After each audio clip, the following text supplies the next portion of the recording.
Somewhere beneath the ruins of Persepolis, stone carvings still hold the faces of 23 nations. Each one a people who once bowed to a single throne, and this empire, stretching from the Indus to the Aegean, began with one man walking his army through an unguarded riverbed into Babylon. The history of ancient Persia unfolds across 12 centuries,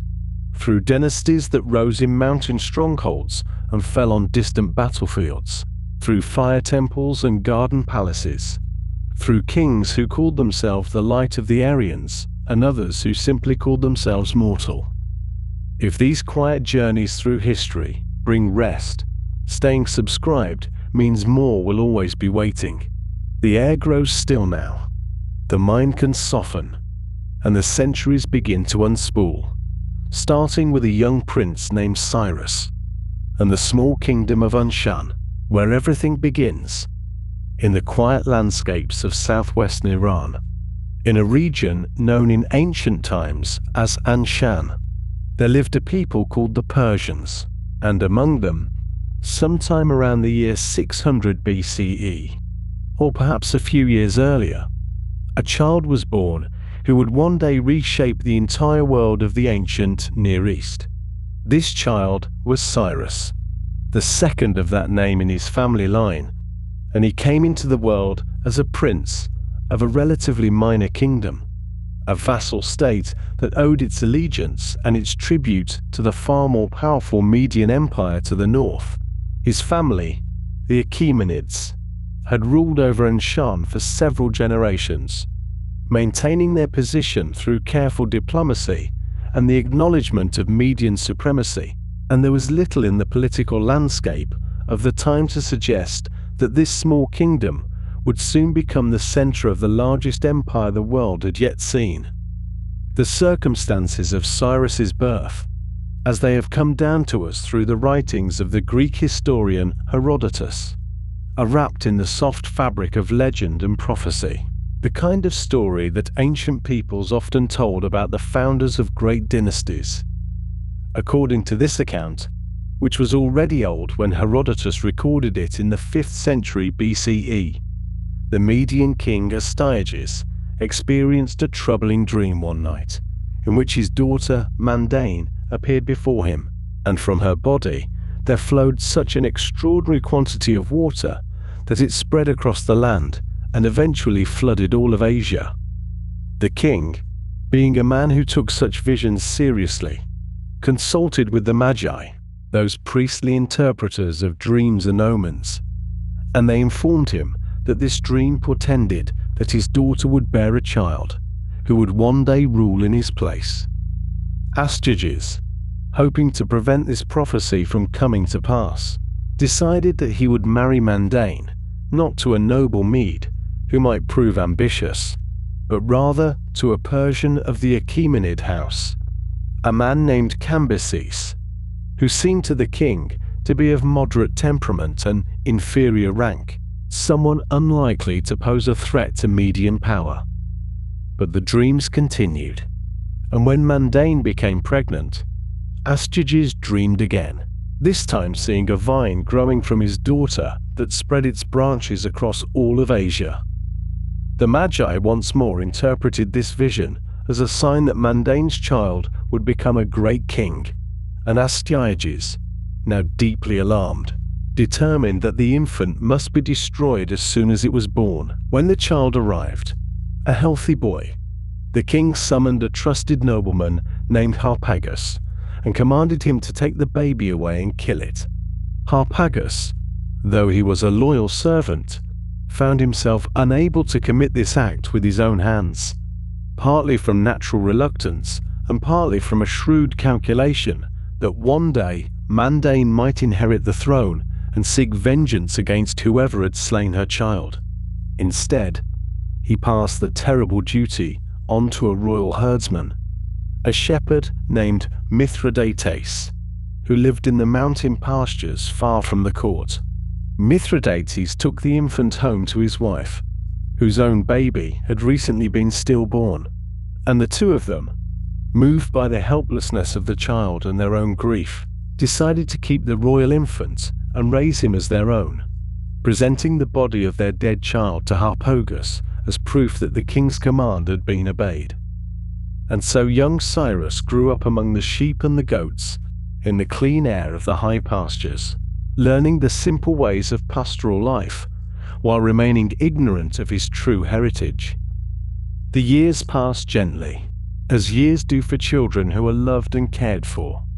and Cyrus grew into a strong and capable young man, though there was something about him, a natural authority and grace, that set him apart from the other shepherd children with whom he played. It was through a childhood game, so the legend tells us, that Cyrus's true nature was eventually revealed. One day, while playing with other boys, he was chosen to act as king, and in this role he commanded the other children with such natural assurance that when one boy, the son of a noble Mede, refused to obey and was punished for his disobedience, the matter came to the attention of King Astyages himself. The king summoned the shepherd boy to court, and upon seeing him and questioning him, recognized something familiar in the child's bearing and features. The truth was soon extracted from the terrified herdsman, and Astyages learned that the grandson he had ordered killed had been alive all along, growing up in the mountains, becoming exactly the kind of young man the prophecies had foretold. After consulting once more with his magi, who assured him that the prophecy had been fulfilled in a harmless way through the children's game in which Cyrus had been made king, Astyages decided to let the boy live and sent him to Persia to be reunited with his true parents, Cambyses and Mandane. Whether any of this legendary account reflects actual historical events, we cannot say with certainty, and it may be that the story was created or embellished after Cyrus had achieved his great conquests, to provide him with the kind of miraculous origin that seemed fitting for such a remarkable figure. What we do know is that Cyrus eventually succeeded his father as king of Anshan, and that in this role he remained, for a time, a dutiful vassal of the Median Empire. But the ambitions that stirred within him could not be contained by such a subordinate position, and in the year 550 BCE, Cyrus raised the banner of revolt against his grandfather Astyages and led his Persian forces against the might of Media. The war that followed was decided not only by Persian valor, but also by the defection of a significant portion of the Median army, led by none other than Harpagus, that same nobleman who had once been ordered to kill the infant Cyrus. Harpagus had never forgotten the cruel punishment that Astyages had inflicted upon him when the truth of Cyrus's survival had come to light. A punishment so terrible that ancient sources describe it only with reluctance, and he had nurtured his desire for revenge through all the intervening years. When Cyrus raised his rebellion, Harpagus saw his opportunity and brought over a large portion of the Median forces to the Persian side. The betrayal proved decisive.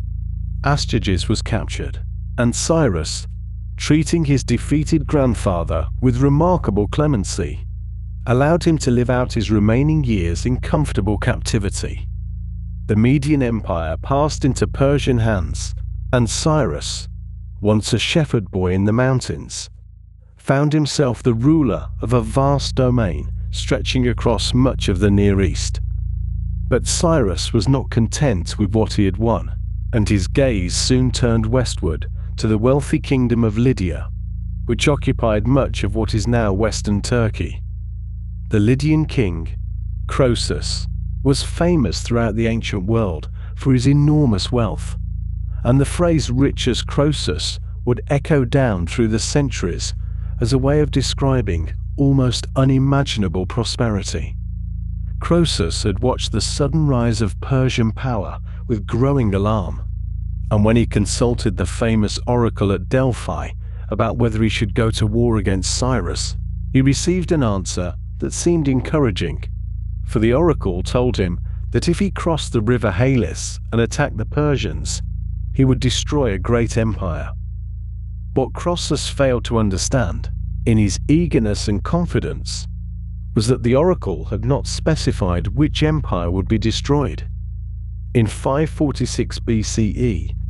Croesus led his forces across the Halys and engaged the Persians in battle, but the conflict proved indecisive, and as winter approached, Croesus withdrew to his capital at Sardis.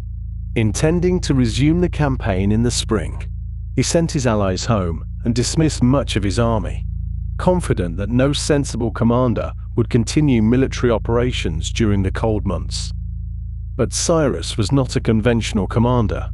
and rather than retreating to his own lands, he followed Croesus directly to Sardis,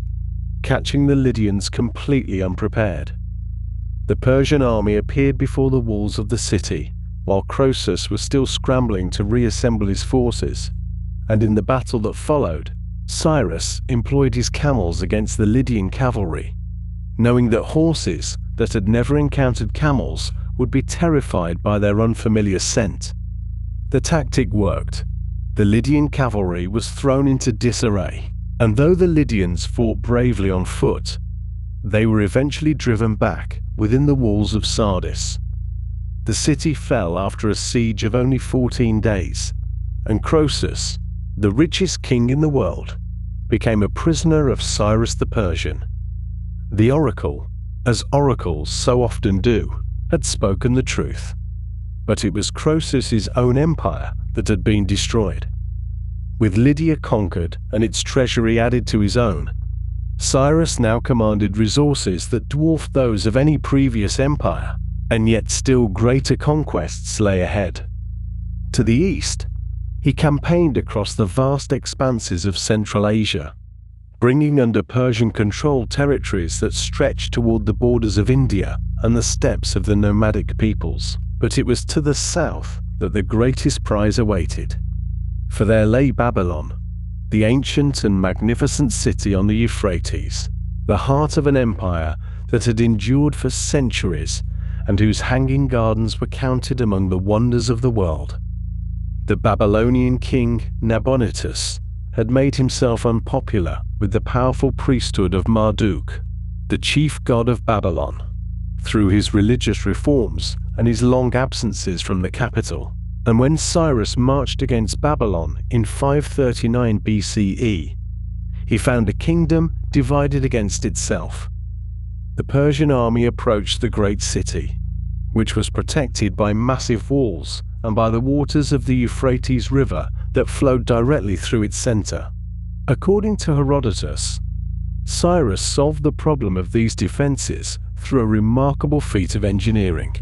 ordering his men to divert the course of the Euphrates into a nearby basin, gradually lowering the level of the water until his soldiers could wade through the riverbed and enter the city through the river gates, which the defenders had neglected to secure. It happened that the Babylonians were celebrating a festival that night, and by the time they realized that enemy forces had entered their city,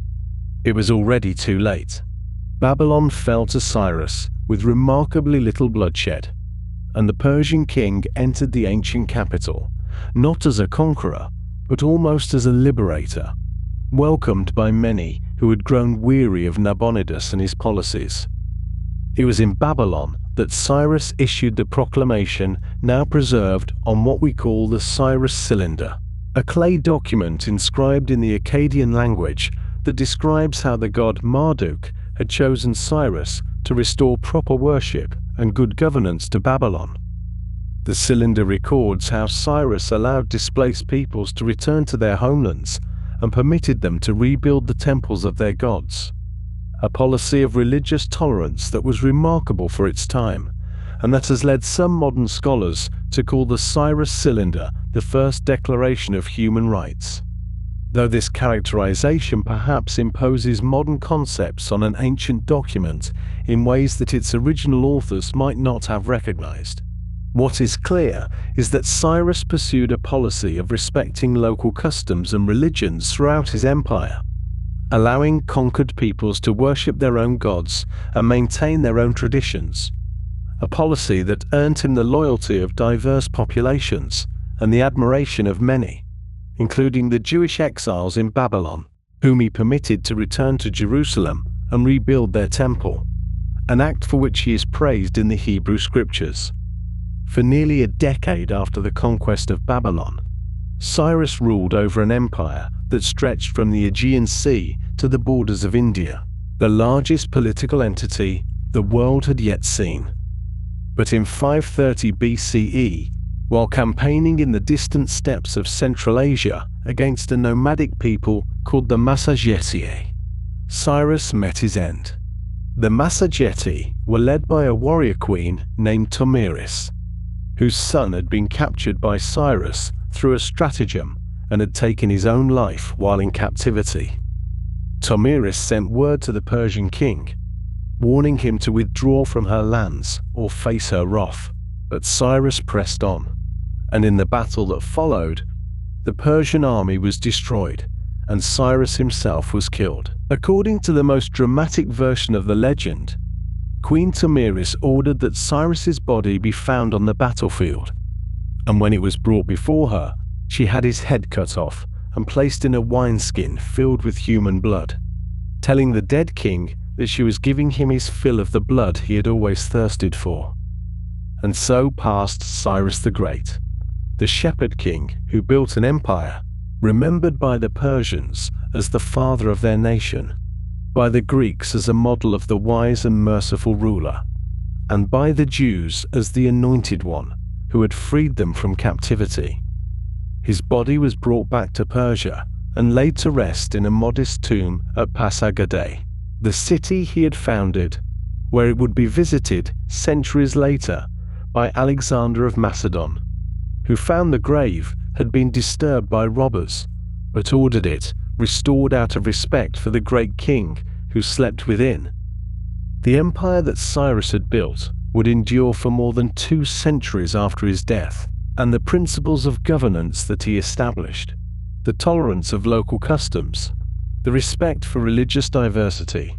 and the careful administration of distant provinces would become the foundation upon which his successors would continue to build.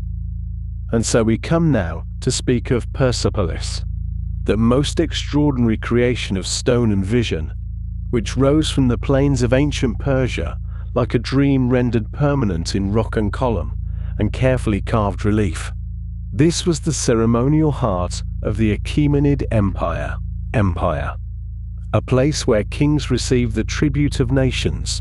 and where the grandeur of Persian power found its most complete architectural expression. The story of its construction, its centuries of glory, and its eventual destruction in flames forms one of those long, slow arcs of history that we may consider together as the night grows quieter and the world outside your window settles into its own peaceful rest. It was Darius I, that great organizer and builder of empires, who made the decision to create this magnificent complex around the year 515 BCE, selecting for its location a site on the Marv-dashed plain in the region we now call Fars, in modern Iran. This plain stretched wide and fertile beneath the Persian sky, bounded by mountains that had watched over the land since time immemorial. And it was against one of these mountains that Darius chose to set his creation. Mount Ramat, which some sources also call the Mountain of Mercy, would provide both the backdrop and the very material from which Persepolis would rise. Its grey limestone carved and shaped by thousands of hands, working over generations to bring the king's vision into being. The foundation of the entire complex was a massive stone platform. And here we may pause to consider the scale of what Darius envisioned, for this was not a modest undertaking by any measure. The platform, known as the Takht-i-Jamshid, or Throne of Jamshid in later Persian tradition, covered an area of approximately 125,000 square meters, which is to say, a vast expanse of level stone, cut partially from the living rock of Mount Ramat itself, and partially constructed from enormous blocks quarried and fitted together with remarkable precision. The platform rose some 13 meters above the surrounding plain at its highest point, creating an elevated stage upon which the palaces and halls and treasuries would stand, visible from great distances to those approaching across the flat agricultural lands that surrounded it. The construction of this platform alone required years of patient labor, with workers cutting into the mountainside to create the western portion, while simultaneously building up the eastern sections with carefully dressed limestone blocks. These blocks were fitted together without mortar, relying instead on the precision of their cutting and the use of iron clamps to hold them secure, a technique that has allowed much of the platform to survive the millennia that have passed since its creation. One approaches the platform today much as ancient visitors would have done, climbing a broad double staircase of 111 shallow steps, each step deliberately made low and wide so that dignitaries might ascend with dignity and grace, their ceremonial robes flowing behind them as they made their unhurried way to the top. Upon this platform, Darius and his successors erected the buildings that would make Persepolis the wonder it became, and chief among these was the great audience hall known as the Apadana, a Persian word meaning a hypostyle hall or a hall of many columns.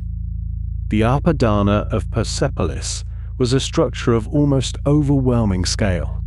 designed to impress upon all who entered it the power and majesty of the King of Kings. The hall was supported by 72 columns, each standing approximately 20 meters tall, which is roughly the height of a 6 or 7-story building, and these columns were topped with elaborate capitals carved in the shape of bulls or lions or composite creatures, their massive stone forms holding aloft the cedar beams that supported the roof. The space created by these columns was vast enough, according to various historical accounts and architectural analyses, to accommodate as many as 10,000 people within its precincts, though we should understand this as describing ceremonial occasions when crowds might fill both the hall itself and the broad porticos that extended from its sides. The columns were spaced widely enough that the hall remained bright and airy despite its enclosed nature, and the roof they supported kept the assembled multitude sheltered from the fierce Persian sun during the great festivals that brought the empire's peoples together in celebration and submission. The approach to the Apadana was made via grand staircases on its northern and eastern sides, and it is upon these staircases that we find perhaps the most famous artistic achievement of Persepolis: the elaborate relief carvings that depict a procession of subject nations bringing tribute to the Persian king. These reliefs, carved with extraordinary precision and remarkable attention to detail, show representatives from 23 different peoples of the empire, each delegation wearing their distinctive national costume and bringing the gifts for which their homeland was renowned. Here we may allow our minds to wander slowly along these carved stone panels, observing as if from a comfortable distance the parade of humanity that once made its way to the feet of Darius and his successors. The Babylonians appear in their procession with humped bulls, those great zebu cattle that were prized throughout Mesopotamia, leading their animals with careful attention as they approached the throne. Armenians bring horses, those sturdy mountain breeds for which their homeland was celebrated, along with elaborate metal vessels that speak to their skill in metalworking. The Indians, coming from the distant eastern reaches of the empire, bear bags of gold dust and lead small antelope, or perhaps wild donkeys, their clothing and bearing quite distinct from the peoples of the western provinces. Ethiopians bring exotic animals and ivory, while Lydians offer gold vessels and fine textiles, and Parthians present camels laden with goods from the northeastern steppes. Each delegation is shown with patient care, their ethnic features and traditional dress rendered by sculptors who had clearly observed these peoples with attention and respect. The folds of garments fall naturally. The musculature of animals is rendered with anatomical understanding, and the faces of the tribute bearers show neither servility nor resentment, but rather a composed dignity that suggests the ordered harmony of empire rather than the subjugation of conquest. Between each delegation, a carefully carved cypress tree or stylized floral motif provides visual separation, creating a rhythm of human procession and ornamental pause that draws the eye gently along the entire length of the staircase. Before one could reach the Apadana or any of the other palace buildings, however, one first had to pass through the Gate of All Nations, sometimes called the Gate of Xerxes, after the king who completed its construction. This monumental gateway stood at the top of the grand entrance staircase, serving as the formal threshold between the ordinary world of the plain below and the sacred precinct of Persian royal power above. The gate was a square hall with 4 columns supporting its roof, and its doorways were flanked by enormous guardian figures known as lamassu, those composite creatures with the bodies of bulls, the wings of eagles, and the heads of bearded men wearing elaborate crowns. These lamassu figures, borrowed in concept from earlier Assyrian and Babylonian traditions, but rendered in the distinctive Persian style, stood watch over all who entered, their great stone forms meant to impress and perhaps to awe those visitors who came from distant lands to pay homage to the king. Inscriptions carved into the gateway proclaimed in 3 languages, Old Persian, Elamite, and Babylonian, that Xerxes had built this gate and asked the protection of the god Ahura Mazda upon it and upon all who passed through with good intention.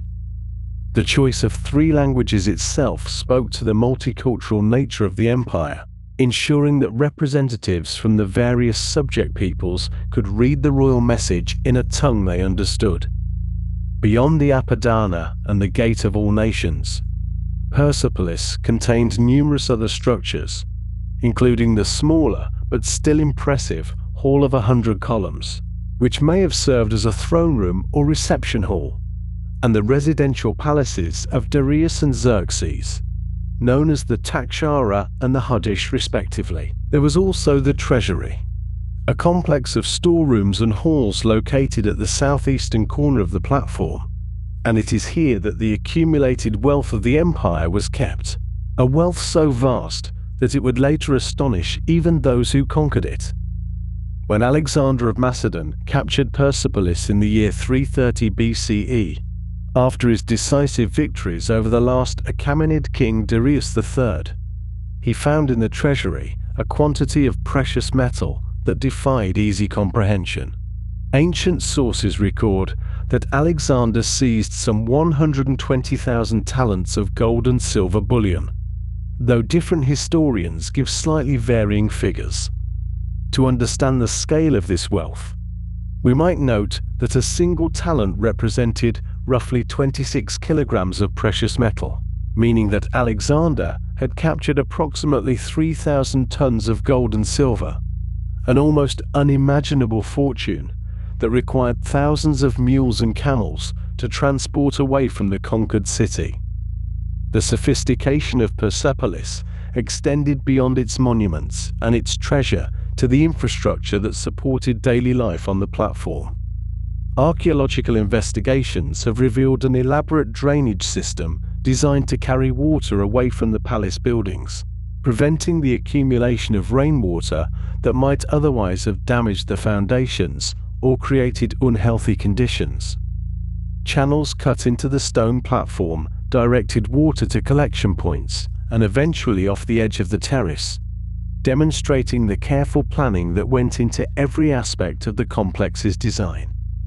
Perhaps most revealing of the true nature of Persian society at Persepolis are the thousands of clay tablets discovered in the treasury and other administrative buildings, tablets written in Elamite script that record the day-to-day operations of what was,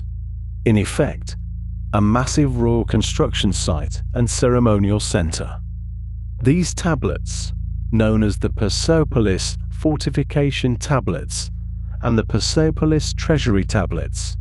tell us in their mundane accounting records that the workers who built Persepolis were paid laborers rather than slaves, receiving wages in the form of grain, wine, beer, and sometimes silver, with different rates of pay for different skills and different tasks. Women workers received equal or sometimes higher pay than men for comparable work, and pregnant women and new mothers received additional rations, details that speak to an administrative concern for the welfare of workers that challenges some older assumptions about ancient empires. The destruction of Persepolis came in the spring of 330 BCE, some months after Alexander's capture of the city, and the precise circumstances and motivations remain subjects of historical discussion to this day.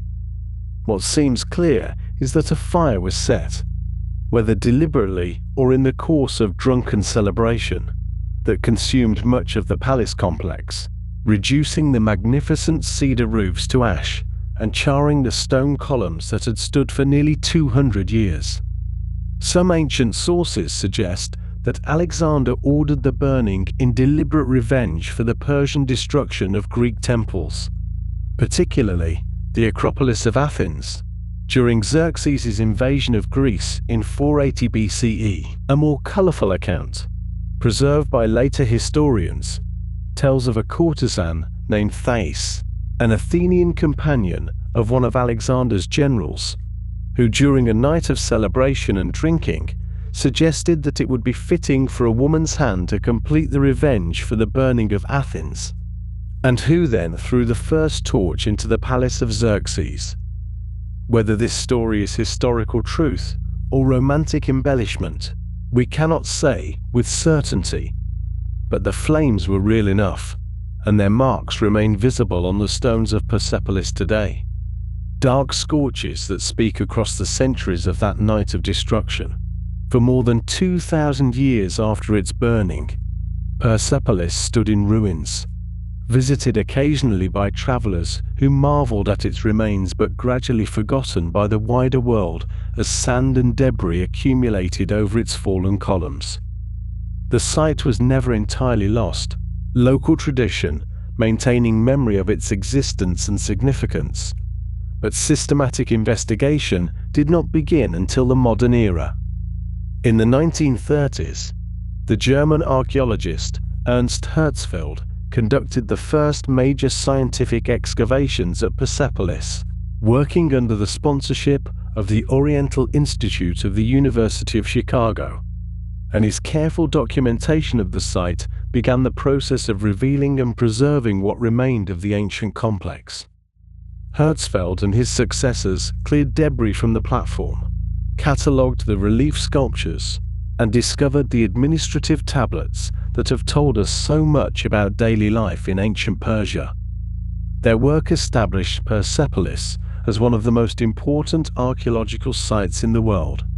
a status confirmed in 1979 when the United Nations Educational, Scientific and Cultural Organization inscribed Persepolis on the World Heritage List, recognizing its outstanding universal value as a testament to human civilization at one of its most accomplished moments. Today, the columns of the Apadana still stand against the Persian sky, fewer in number than in the days of Darius and Xerxes, but still impressive in their height and their silent witness to all that has passed since they were first erected. The tribute bearers still process along the stone staircases, frozen in their eternal approach to a king who has long since turned to dust, their carved forms continuing to tell the story of an empire that once stretched from the Indus to the Nile. And the platform itself, that vast stage of fitted limestone, continues to hold all these memories together,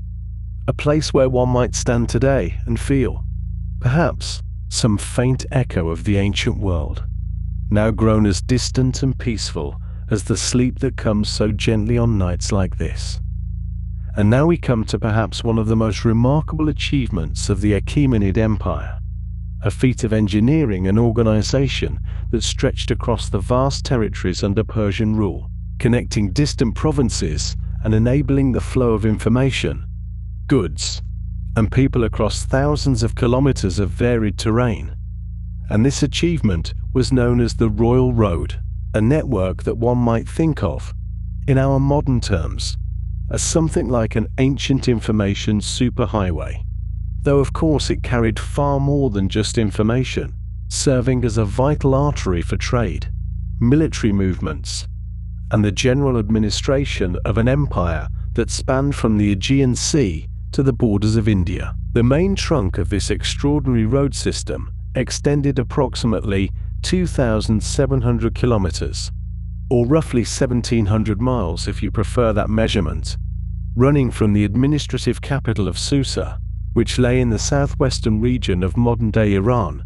all the way to the wealthy city of Sardis, the capital of the ancient kingdom of Lydia, situated in what is now western Turkey. And this route traversed some of the most challenging and varied landscapes one could imagine, crossing mighty rivers, passing through mountain ranges, and stretching across arid plains where water was precious and carefully managed. The road crossed the Tigris River, that great waterway that had nourished civilizations since the earliest days of human settlement in Mesopotamia, and it also crossed the Euphrates, its companion river that together with the Tigris had given rise to the Fertile Crescent and the earliest known cities. And the engineers who designed and maintained this route had to account for the seasonal flooding of these rivers, the varying water levels throughout the year, and the need for reliable crossing points that could accommodate not only individual travelers, but also large caravans of merchants and the movement of military forces when the king required them. The Greek historian Herodotus, who wrote his famous histories in the 5th century before the Common Era, and who had a particular fascination with the Persian Empire, recorded his observations about this remarkable road system with evident admiration, noting the efficiency and reliability of the mounted couriers who carried official messages along its length. And he wrote that neither snow nor rain nor heat nor gloom of night stays these couriers from the swift completion of their appointed rounds, a phrase that has echoed through the centuries and found its way onto the facade of post offices in modern times. Though Herodotus was describing something that existed more than 2,400 years ago, when the Achaemenid kings required a communication system that could hold their vast empire together. Along the length of this road, the Persian administrators established approximately 111 posting stations, known in Persian as Shapakhane, and these stations were positioned at intervals of roughly 1 day's travel apart, which meant they were spaced according to what a horse could reasonably cover in a day's journey, taking into account the terrain, the availability of water and fodder, and the need to maintain both the health of the animals and the efficiency of the communication system as a whole. Each of these stations was staffed and supplied, providing fresh horses for the couriers who carried the king's messages. And this system of relay stations meant that a message could travel far faster than any single horse and rider could manage, because rather than one exhausted animal making the entire journey, the message would be passed from station to station, each leg of the journey undertaken by a well-rested horse and an alert rider who knew their particular stretch of road intimately, understanding its dangers and its shortcuts, its seasonal variations and its reliable sources of water. This relay system was known as the Angarium, a term that would later be adopted into other languages and other administrative systems. And under the Angarium arrangement, fresh horses and fresh riders were always ready at each station, waiting for the arrival of a courier bearing royal dispatches. And when a courier arrived, the message would be transferred to the next rider without delay, and the incoming courier could rest and recover while the message continued on its journey, never pausing, never waiting, moving through day and night with the relentless efficiency that Herodotus so admired. The result of this carefully organized system was quite remarkable when compared to the pace of ordinary travel in the ancient world.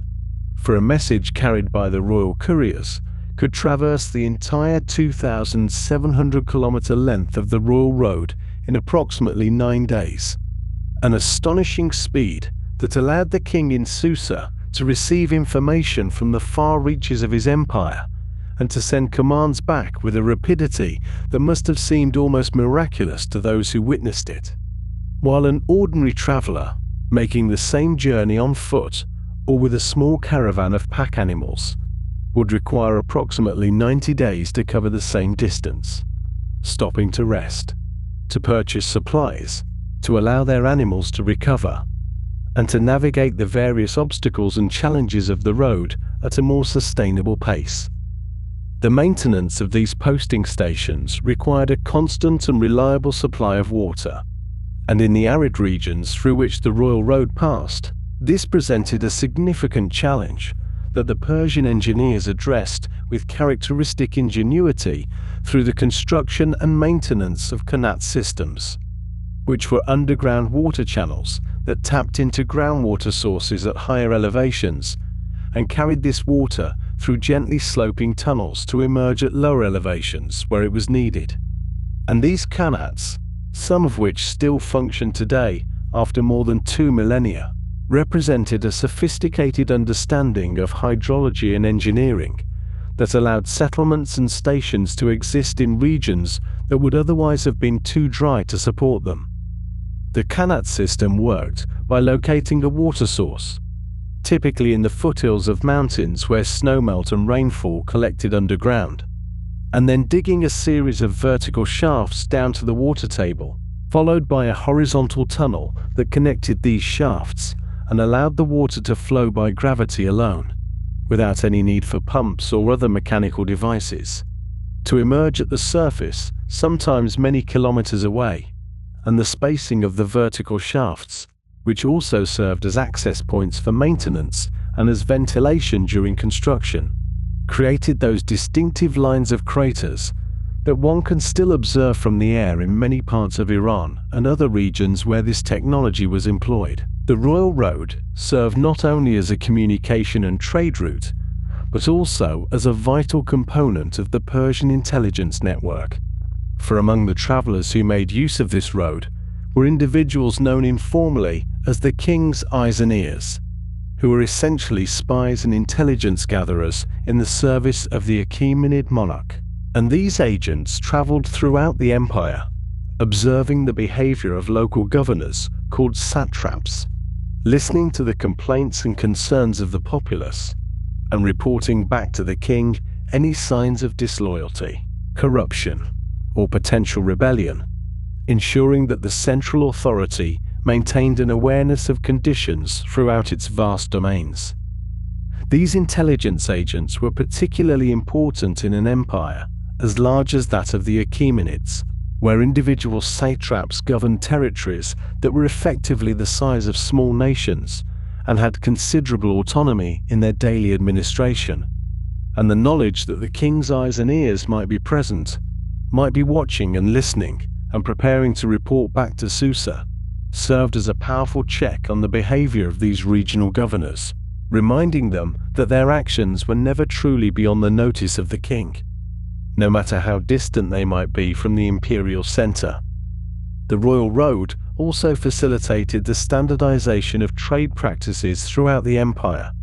and among the most important of these standardizations was the establishment of uniform weights and measures that allowed merchants from different regions to conduct business with confidence, knowing that a unit of weight in Sardis meant the same as a unit of weight in Susa or in Babylon, or in the distant provinces of Bactria and Sogdiana. And this standardization reduced the opportunities for fraud and confusion that had previously complicated trade between regions with different local systems of measurement. Perhaps the most visible symbol of this economic standardization was the darik,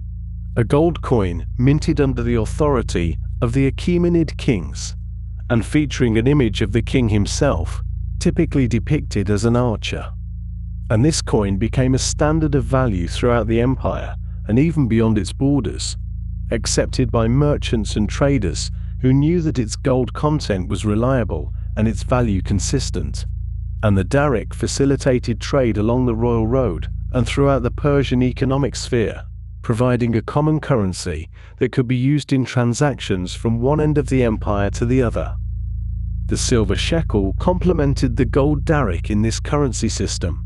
providing a unit of value appropriate for smaller transactions. And together these standardized coins helped to create an integrated economic zone across the vast territories of the Achaemenid Empire, making trade easier, taxation more efficient, and the overall administration of the empire more coherent.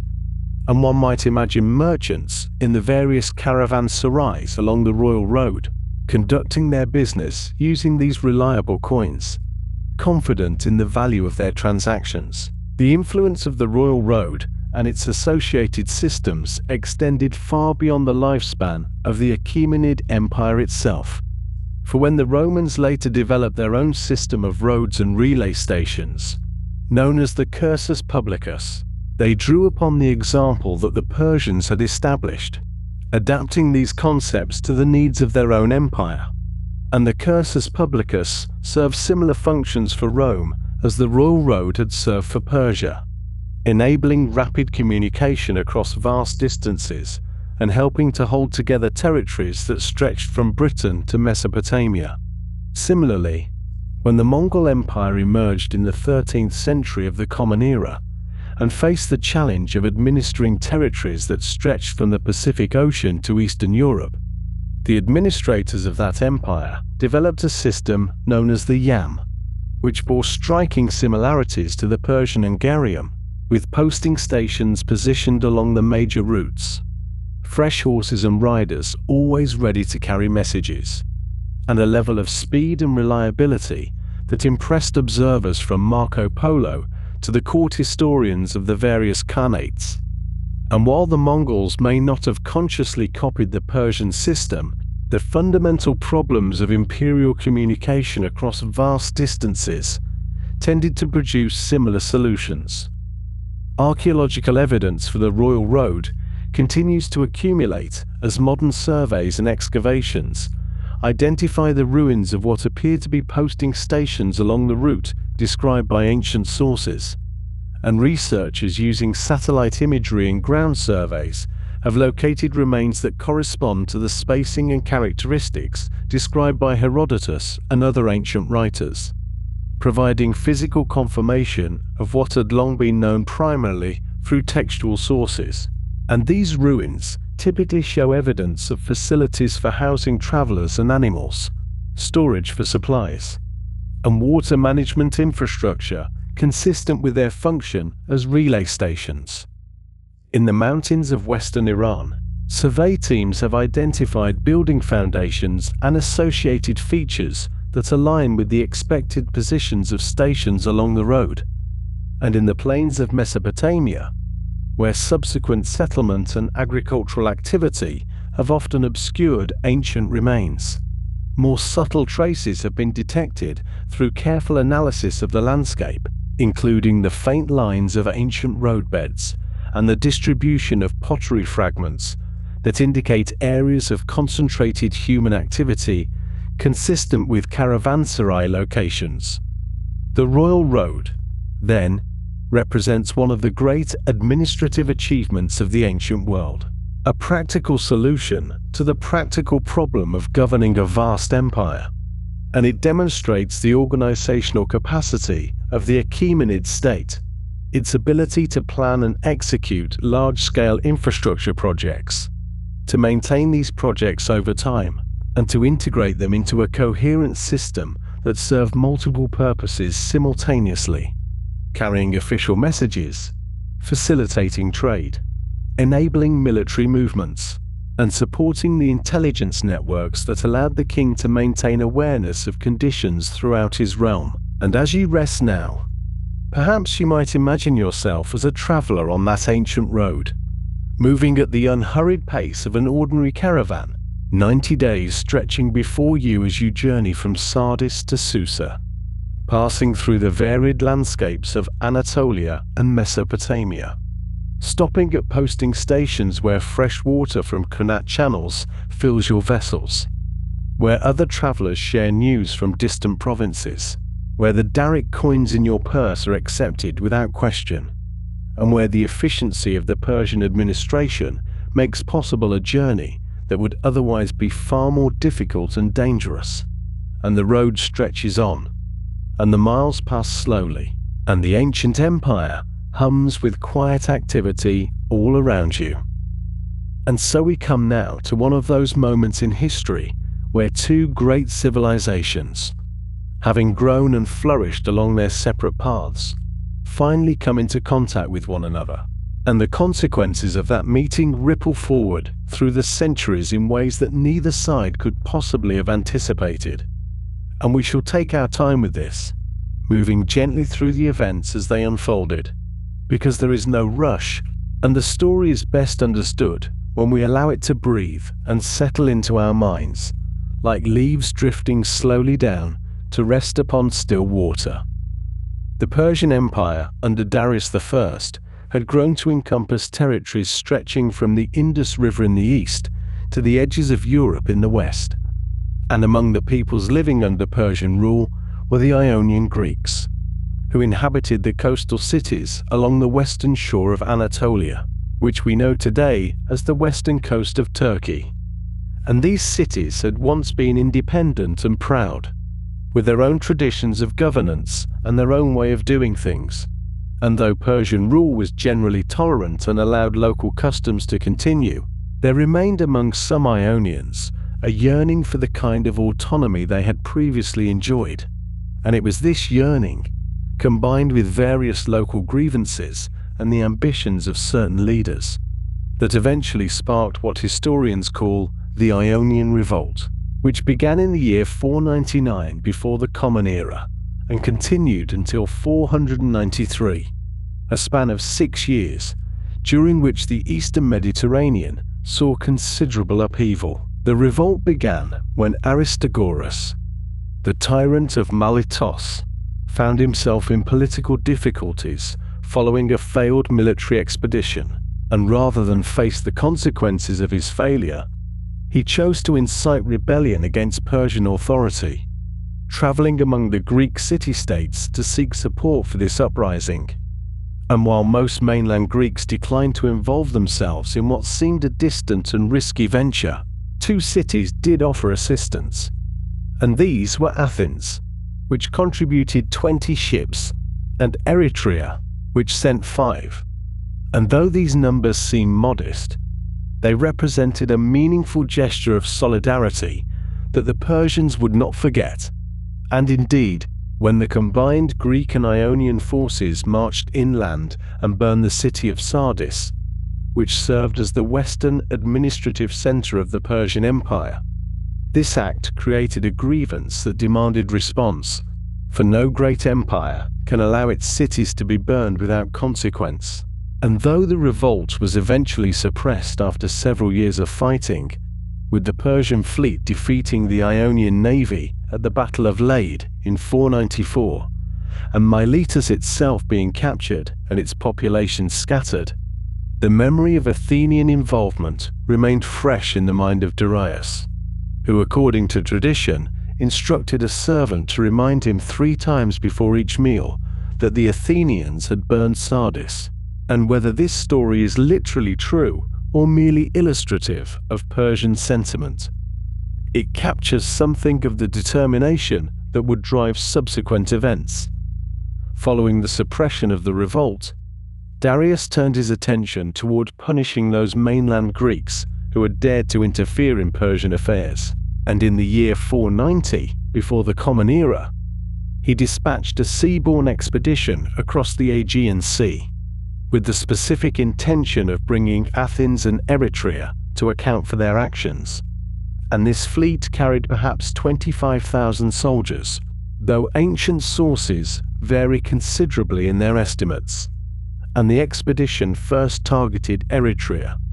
which was captured after a brief siege, and whose population was deported to the Persian interior. And then the fleet moved on to Attica, the region surrounding Athens, landing at a bay called Marathon, approximately 40 kilometers from the city itself, where the flat coastal plain seemed well suited for the Persian cavalry and infantry to deploy their strength. The Athenians, upon learning of the Persian landing, marched out to meet them, and they were joined by a contingent from the small city of Plataea, loyal allies who sent every available soldier to stand alongside their Athenian friends, and the combined Greek force numbered approximately 11,000 men,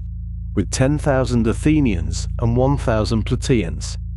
and they found themselves facing a Persian army that outnumbered them perhaps 2 to 1 or more, and for several days the two armies faced each other across the plain, neither willing to be the first to attack,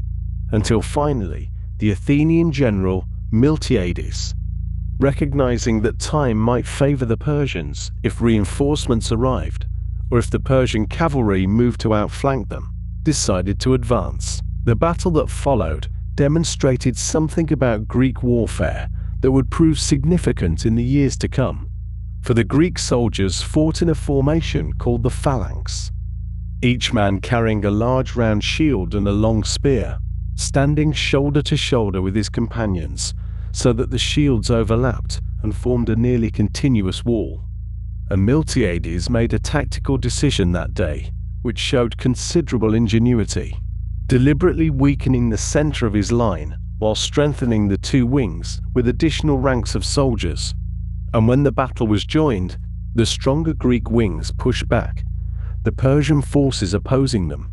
while the Greek center, as expected, gave ground before the Persian center. But rather than breaking, the Greek center held together just long enough for the victorious wings to wheel inward and attack the Persian center from both sides, creating a situation from which the Persian forces could not easily extract themselves. And the result was a decisive Greek victory, with Persian casualties numbering in the thousands, while the Athenians lost, according to their own records, only 192 men, though this figure seems suspiciously low and may represent only the most prominent casualties or those who fell in the most intense fighting. Following the battle, according to tradition, a runner was dispatched to carry news of the victory back to Athens, and this runner, whom most accounts name Phidippides, though some sources give different names, covered the distance of approximately 40 kilometers at speed, delivered his message, and then collapsed and died from exhaustion. And this story, whether historical or legendary, captured the imagination of later generations and eventually inspired the modern athletic event called the marathon, which covers a distance standardized to 42 kilometers based on a later adjustment. And the Battle of Marathon itself became a source of enormous pride for the Athenians, who built a burial mound over their fallen that still stands today. And the victory demonstrated that the seemingly invincible Persian army could be defeated by disciplined citizen soldiers fighting in defense of their homeland. Darius did not live to see a second attempt against Greece, for he died in 486 before the Common Era, but his son and successor, Xerxes I, inherited both his father's throne and his father's determination to bring the Greeks to heel. And Xerxes spent several years preparing what would be one of the largest military expeditions in ancient history, gathering forces from across his vast empire and stockpiling supplies along the intended route of march. And the preparations included two remarkable engineering projects that speak to the organizational capacity of the Persian state. The first of these projects involved the Hellespont, the narrow strait separating Asia from Europe, which we now call the Dardanelles. And here, Xerxes ordered the construction of not one but two bridges of boats, each consisting of more than 300 ships arranged side by side and lashed together with cables of flax and papyrus. And over these ships were laid planks of wood covered with packed earth, so that the army could cross as though on solid ground. And when an earlier attempt at bridging was destroyed by a storm, Xerxes, according to Herodotus, ordered the sea itself to be punished with 300 lashes and had fetters thrown into the water as a symbolic act of subjugation. Though whether this story is true or represents Greek mockery of foreign customs remains uncertain, and the new bridge is held, allowing the enormous army to cross into Europe over the course of 7 days and 7 nights of continuous marching. The second engineering feat was perhaps even more impressive, for Xerxes ordered a canal to be dug through the peninsula of Mount Athos,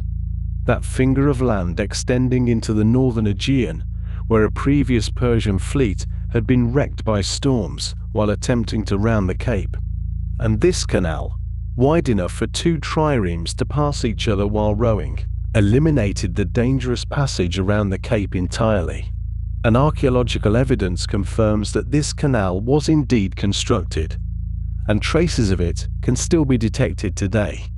And these projects together demonstrate that the Persians approached the invasion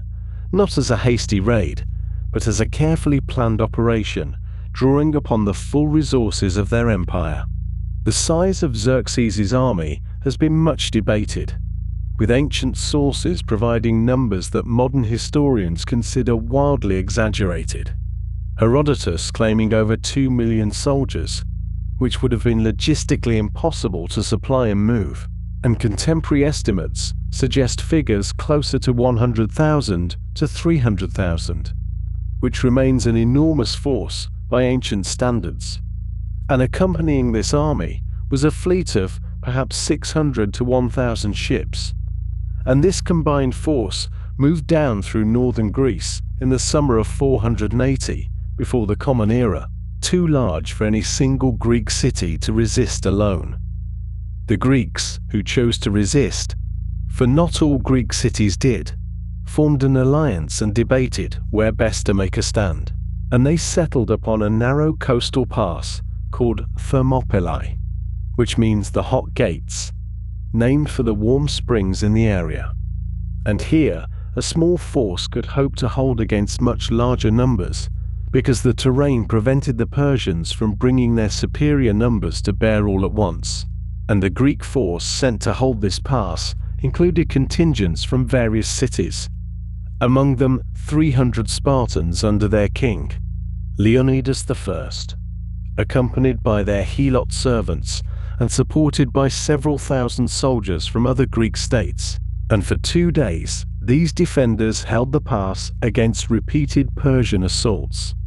the Spartans and their allies fighting in rotating shifts to maintain fresh soldiers in the front ranks while their comrades rested. The stand at Thermopylae might have continued longer had not a local Greek named Ephialtes, seeking reward from the Persians, revealed the existence of a mountain path that bypassed the Greek position entirely. And when Xerxes sent his elite immortals along this path during the night, the Greeks found their position turned, and most of the allied contingents withdrew rather than be surrounded and destroyed. But Leonidas and his 300 Spartans, along with perhaps 700 Thespians who refused to leave, and some hundreds of others,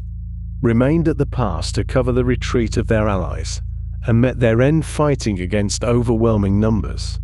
And this sacrifice, though it did not stop the Persian advance, bought valuable time for the Greek fleet to withdraw and for Athens to evacuate its population, and it became one of the most celebrated examples of courage in Western historical memory,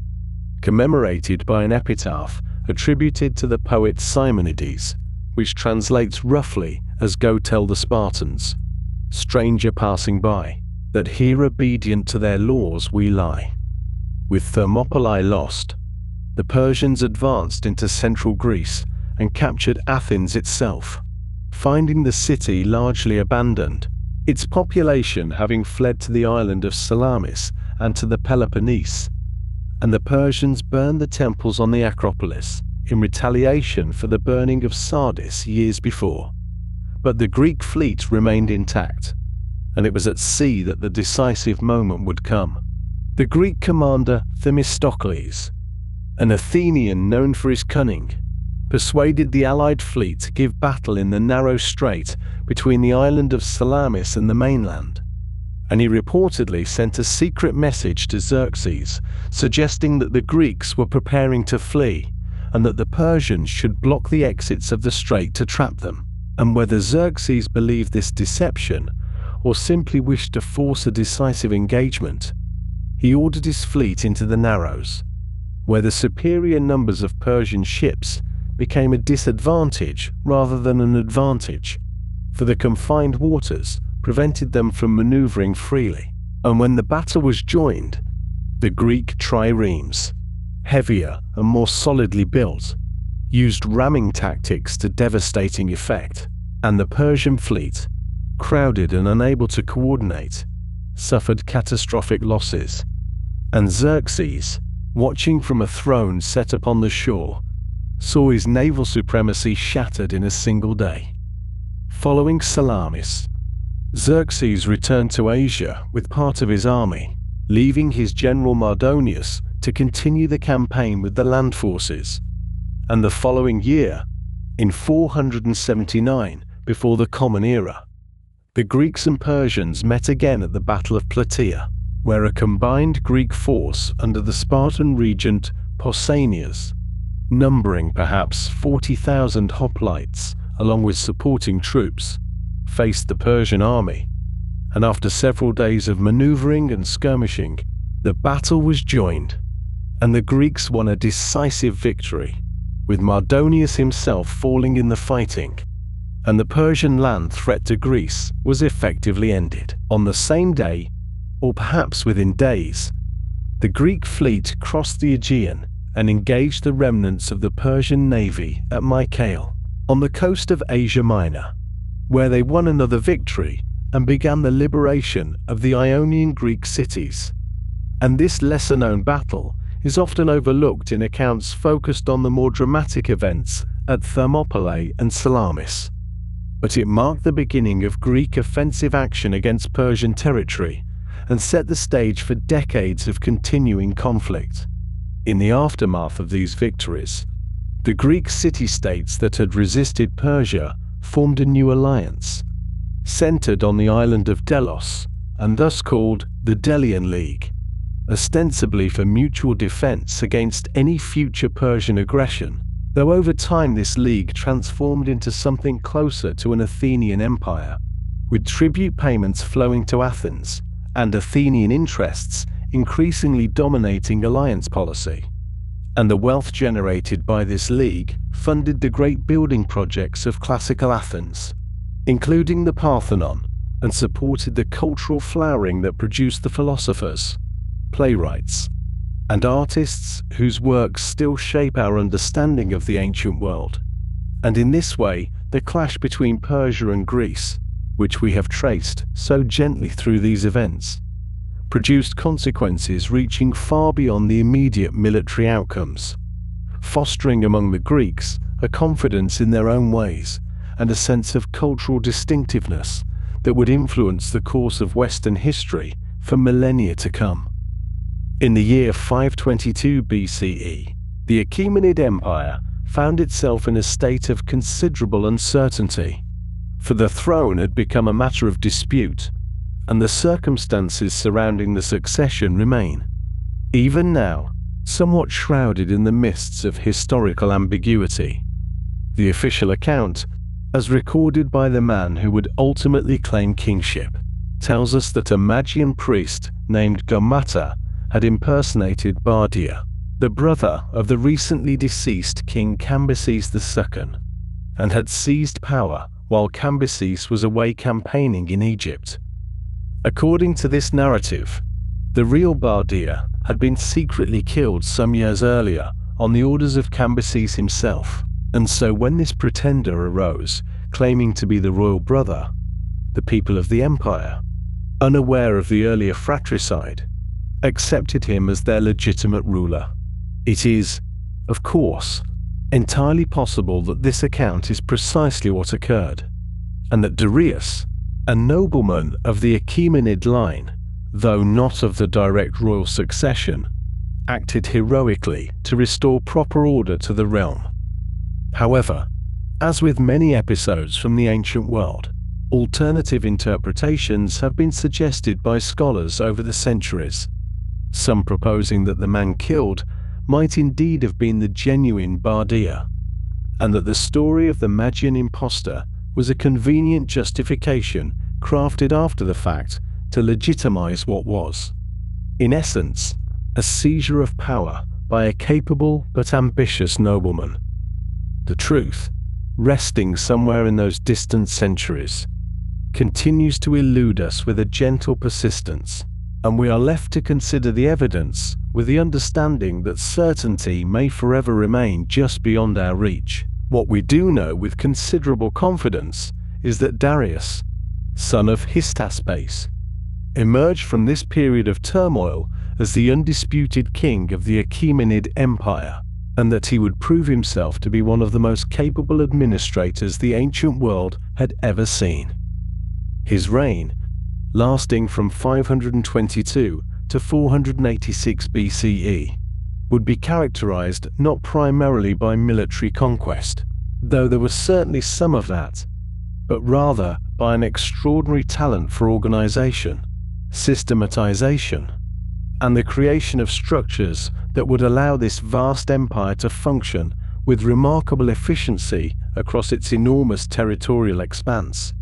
He understood, perhaps more clearly than any ruler before him, that governing distant peoples required more than simple military dominance,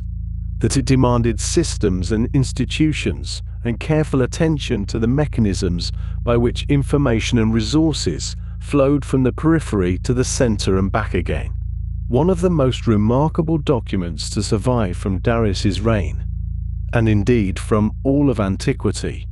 is the great inscription he commissioned at Behistun, a site located along an ancient trade route in what is now western Iran. Here, on a cliff face rising approximately 100 meters above the road below, Darius ordered the carving of an extensive inscription accompanied by relief sculptures depicting himself in triumph over his enemies. The inscription tells the story of his rise to power in considerable detail, listing the various rebellions he suppressed in the tumultuous first years of his reign, and attributing his success to the favor of the great god Ahura Mazda. What makes this inscription particularly significant for our understanding of the ancient world is that Darius chose to have it carved in 3 different languages: Old Persian, Elamite, and Babylonian, each written in cuneiform script. This trilingual monument, nearly inaccessible in its lofty position, was designed to proclaim his legitimacy to travelers passing below, though one might reasonably wonder how many could actually read the text from such a distance. Nevertheless,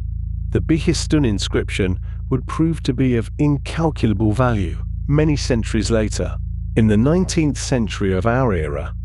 when a young British officer named Henry Rawlinson undertook the rather perilous task of copying the inscriptions from their precarious cliff face location.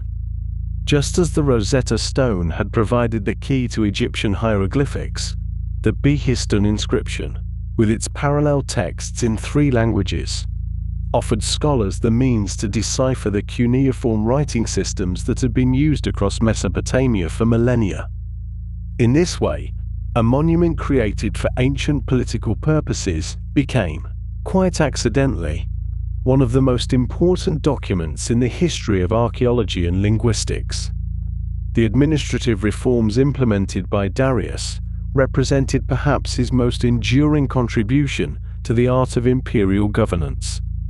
He divided the vast territories under his control into approximately 20 satrapies, each governed by an official known as a satrap, a word derived from the Old Persian term meaning protector of the realm.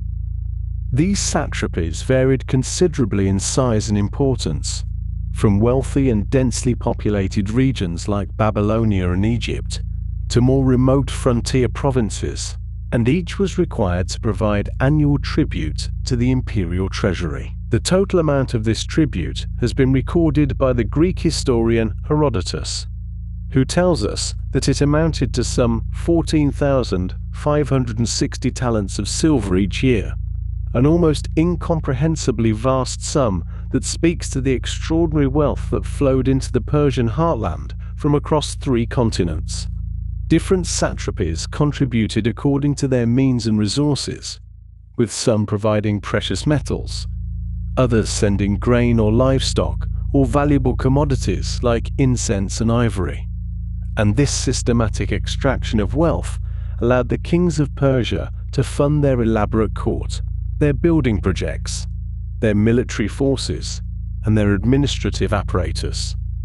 Darius was keenly aware of the dangers inherent in granting too much power to any single official, particularly one governing a distant province far from the watchful eyes of the king. Accordingly, he implemented a system of checks and balances that prevented the concentration of authority in the hands of the satraps alone. While the satrap was responsible for civil administration, the collection of taxes, and the maintenance of order within his province, military command was often assigned to a separate officer who answered directly to the king rather than to the satrap. Additionally, royal secretaries were stationed throughout the empire, reporting independently to the central administration about the conduct of local officials, the state of the provinces, and any matters that might concern the king. These various officials served to monitor one another, creating a web of oversight that made it considerably more difficult for any ambitious governor to accumulate the power necessary to challenge royal authority. The system was elegant in its conception, balancing the practical need for local autonomy with the equally pressing need for central control, and it allowed the Achaemenid Empire to maintain its cohesion across vast distances for more than 2 centuries.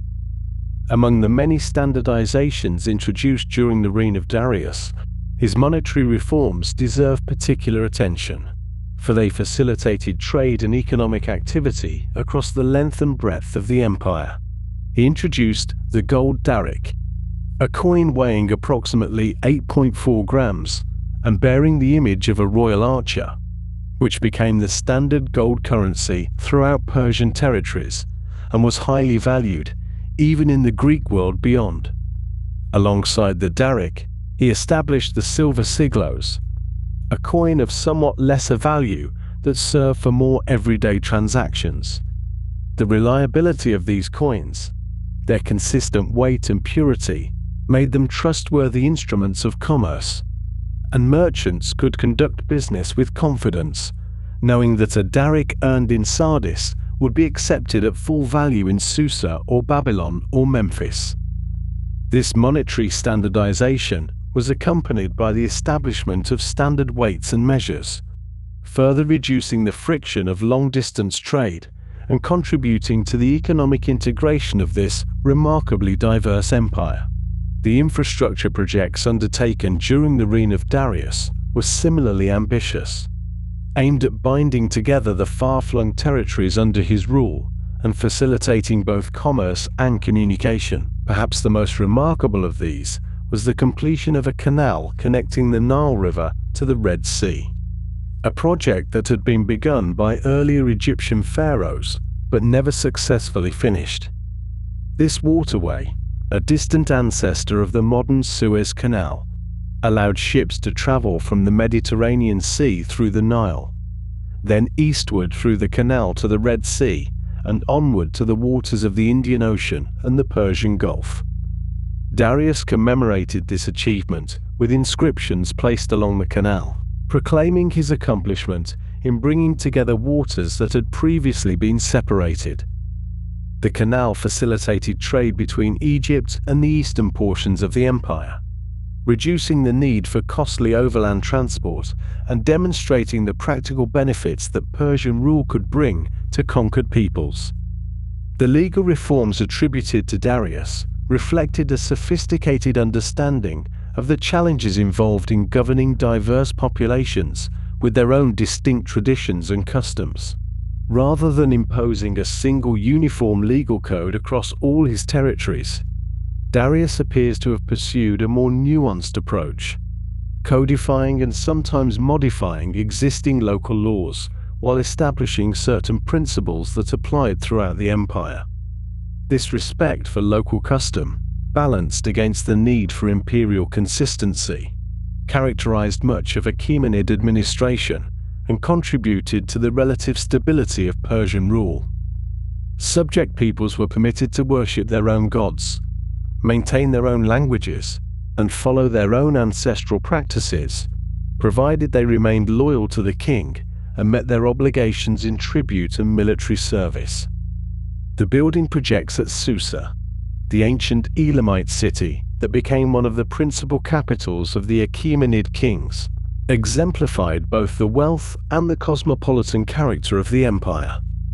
Darius constructed a magnificent palace complex there, including a great columned hall known as the Apadana, and he left behind a remarkable inscription detailing the origins of the materials and craftsmen employed in its construction. Cedar timber was brought from the mountains of Lebanon. Gold came from Sardis in Lydia and from Bactria in the Far East. Lapis lazuli was transported from Sogdiana, turquoise from Chorasmia, silver and ebony from Egypt, and ivory from Ethiopia and India. Craftsmen and artisans were drawn from across the empire, Ionians and Sardians working alongside Medes and Egyptians and Babylonians, each contributing their particular skills to the creation of this magnificent structure. The inscription serves as a kind of inventory of imperial resources, demonstrating that the king could draw upon the products and talents of every corner of his realm, and it speaks to a vision of kingship that was deliberately inclusive, presenting the monarch as the beneficiary and coordinator of contributions from all his diverse subjects. Not all of the enterprises undertaken by Darius met with success, and his campaign against the Scythians, those nomadic peoples inhabiting the steppes north of the Black Sea, stands as an instructive example of the limitations even the mightiest empire might encounter.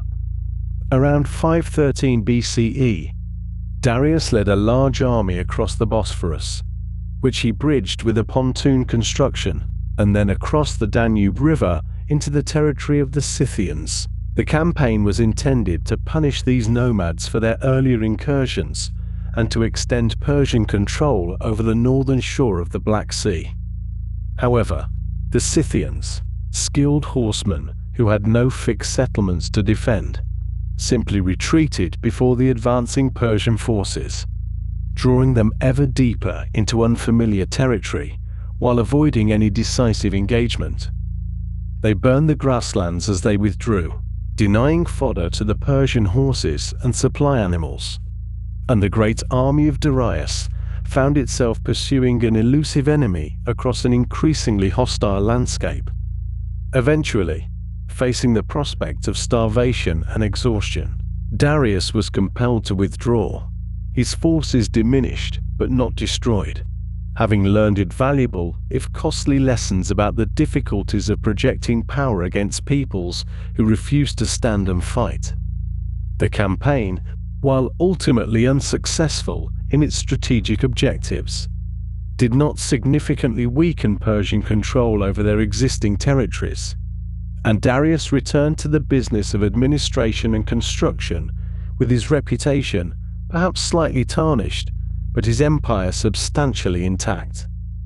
The reign of Darius the Great, spanning more than 3 decades, established patterns of governance and administration that would endure long after his death. His organizational genius lay not in any single innovation, but in the systematic application of thoughtful principles across the entire apparatus of imperial rule. Standardized currency, reliable communication routes, balanced administrative authority, respect for local custom within an overarching framework of loyalty to the king. These elements combined to create a model of empire that later rulers would study and, in various ways, attempt to emulate. When Darius finally passed from this world in 486 BCE, He left behind not merely an empire of vast territorial extent, but a functioning system capable of sustaining itself through the reigns of his successors, a monument to administrative skill that was, in its way, quite as impressive as the rock-carved inscriptions at Behistun. And now we find ourselves moving gently towards a subject that burns softly at the heart of Persian civilization, a spiritual tradition that shaped not only the ancient Iranian world, but quietly influenced the great monotheistic faiths that would follow in its wake. And this is the story of Zoroastrianism, a religion of fire and light, of truth against falsehood, and of a prophet whose very existence stretches across the misty boundaries between legend and history. The prophet Zoroaster, known in the ancient Avestan language as Zarathustra, remains one of the most enigmatic figures in the history of human spirituality, and scholars have debated for well over a century regarding when precisely this teacher of righteousness walked upon the earth, with traditional dating placing him anywhere between 1500 and 500 years before the Common Era, a range so vast that it speaks to the genuine difficulty of pinning down a figure whose teachings were transmitted orally for many centuries before being committed to writing. And some researchers, drawing upon linguistic analysis of his hymns, suggest he lived perhaps around 1200 to 1000 years before the Common Era, while others propose earlier or later dates still. And the truth is that we may never know with certainty, though the impact of his teachings remains unmistakably clear, regardless of the precise century in which he lived.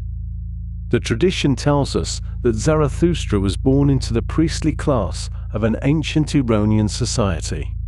a culture of cattle herders and farmers who worshipped a pantheon of deities not entirely unlike those of their distant cousins in Vedic India. And at the age of 30, so the stories relate, he received a divine revelation while drawing water from a river for a ritual ceremony, an encounter with a radiant being who led him into the presence of the supreme god, Ahura Mazda, whose name means something along the lines of Lord of Wisdom or Wise Lord. And from this profound experience emerged a religious vision that would transform the spiritual landscape of the ancient Near East in ways both dramatic and enduring. At the core of Zoroastrian theology stands Ahura Mazda, the uncreated creator, the source of all goodness, wisdom, and light. And this deity differs markedly from the capricious gods of many ancient pantheons, for Ahura Mazda is wholly and completely good, without shadow or moral ambiguity, a being of pure benevolence, who desires only the flourishing of creation and the triumph of righteousness. And opposing this radiant deity stands Angra Mainyu, sometimes called Ahriman in later Persian texts, the destructive spirit, the embodiment of darkness, violence, and deception. And these two cosmic forces exist in opposition, engaged in a struggle that spans the entirety of existence, though Zoroastrian thought generally holds that this conflict is not eternal in both directions, for while it stretches back to the beginning of time, it shall one day reach its conclusion with the final triumph of light over darkness. This dualistic framework, with its clear moral boundaries between good and evil, represented something genuinely novel in the religious thought of the ancient world. And at the heart of this cosmic struggle lies a concept that the ancient Iranians called Asher, a word that carries within it meanings of truth, righteousness, cosmic order, and that which is correct and proper. And standing against Asher, we find Drudge, the lie, the fundamental principle of falsehood, chaos, and wrongness. And human beings, in Zoroastrian understanding, are not merely passive observers of this cosmic struggle, but active participants who must choose, through their thoughts, their words, and their deeds, whether to align themselves with Asher and Ahura Mazda, or with drudge and the forces of destruction. And this emphasis on moral choice, on the genuine freedom and responsibility of individual humans to select righteousness or wickedness, gives Zoroastrian ethics a profoundly humanistic quality, affirming the dignity and significance of each person's moral decisions. Perhaps no symbol is more closely associated with Zoroastrianism than fire, that dancing element that consumes darkness and provides warmth and light. And the fire temples, known in their highest and most sacred form as Atash Birams, stand as the architectural hearts of Zoroastrian worship, containing within them eternal flames that are tended with extraordinary care and reverence. Some of these sacred fires having burned continuously for over 1,500 years, passed down through generations of priests who add sandalwood and other pure materials to keep the flames alive, never allowing them to touch impure substances, never permitting them to be extinguished. And these fires are not themselves worshipped as gods, but rather serve as visible representations of Asher, of divine truth, and the radiant goodness of Ahura Mazda, focal points for prayer and meditation that elevate the spirit towards the source of all light. The Zoroastrian attitude towards the natural elements extends beyond fire to encompass earth and water as well, all of which are considered sacred creations of Ahura Mazda that must not be polluted or defiled. And this reverence for elemental purity led to one of the most distinctive Zoroastrian practices, the exposure of the dead in structures known as dakhmas, which later observers called towers of silence, circular raised platforms upon which the bodies of the deceased were laid out to be consumed by vultures and other carrion birds. For the Zoroastrians believed that a corpse, being the vessel of a departed soul, and now animated only by the forces of decay and corruption, would pollute the sacred elements if buried in earth, or cremated by fire, or cast into water. And so this practice of sky burial, though startling to many outside observers, arose from a profound ecological and spiritual logic, a determination to protect the purity of creation, even in death. And the bones, once cleaned by birds and sun, would be collected and placed in ossuaries, completing the cycle with minimal contamination of the sacred elements. The scriptures of Zoroastrianism are collected in a body of texts known as the Avesta, written in an ancient Iranian language called Avestan, which is related to the Sanskrit of the Vedic hymns and preserves linguistic forms of considerable antiquity. And within the Avesta, we find various categories of religious literature, including ritual texts, mythological narratives, and legal prescriptions. But the most sacred and ancient portion consists of the Gathas, a collection of 17 hymns in an archaic and often obscure poetic language, which tradition attributes to Zarathustra himself. And scholars who have studied these verses detect within them the voice of a single passionate individual, a reformer challenging established religious practices and calling his listeners to align themselves with Ahura Mazda and the path of Asher. And whether or not we can confirm the historical details of Zarathustra's life, these hymns preserve what appears to be genuine prophetic poetry of remarkable spiritual intensity. When we turn to the Achaemenid kings, those builders of the first great Persian Empire, we find inscriptions that repeatedly invoke Ahura Mazda as the supreme deity who granted them victory and legitimacy. And Darius the Great, in his famous inscription at Behistun, credits Ahura Mazda with enabling him to suppress rebellions and establish order throughout the realm. And yet these same monarchs displayed a remarkable tolerance for the religious practices of their diverse subjects, permitting the worship of Babylonian Marduk and Egyptian Ammon and the God of Israel without requiring conversion to their own faith. And this pattern suggests a sophisticated understanding of imperial governance in which religious diversity could be accommodated within a framework of political loyalty. and some scholars debate the precise nature of Achaemenid religious beliefs, questioning whether they were fully Zoroastrian in the later sense or represented an earlier form of Iranian religion that had not yet crystallized into the systematic theology that would develop in subsequent centuries. Among the most influential figures in ancient Iranian religion were the Magi, a priestly class whose origins may trace back to a specific Median tribe or to a broader caste of religious specialists. And these Magi served as ritual experts, interpreters of dreams and omens, and custodians of sacred knowledge, and their reputation for wisdom and esoteric learning spread throughout the ancient world, so that the very word magic derives from their name. And when the Gospel of Matthew relates the story of wise men from the east who followed a star to Bethlehem, bearing gifts of gold and frankincense and myrrh, many scholars see in this narrative the influence of the Magi tradition. For these Eastern sages, whether historical figures or literary constructs, carried with them the aura of Persian priestly wisdom,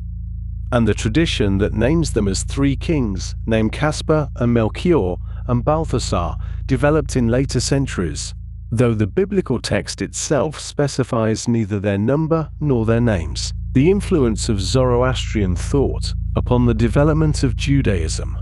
Christianity, and Islam represents one of the most significant and often underappreciated currents in the history of religion. For many concepts that became central to these later faiths appear in developed form in Zoroastrian sources, including the existence of a supreme creator deity engaged in cosmic conflict with forces of evil, the presence of angelic beings who serve the divine will and demonic entities who oppose it, the notion of a final judgment in which souls are weighed and assigned to paradise or punishment, and the expectation of an ultimate resurrection and transformation of the world. And while scholars debate the precise mechanisms and timelines of transmission, the extended contact between Jewish communities and Persian civilization during the Babylonian exile and the subsequent centuries of Achaemenid and Parthian rule provided ample opportunity for religious ideas to flow between traditions,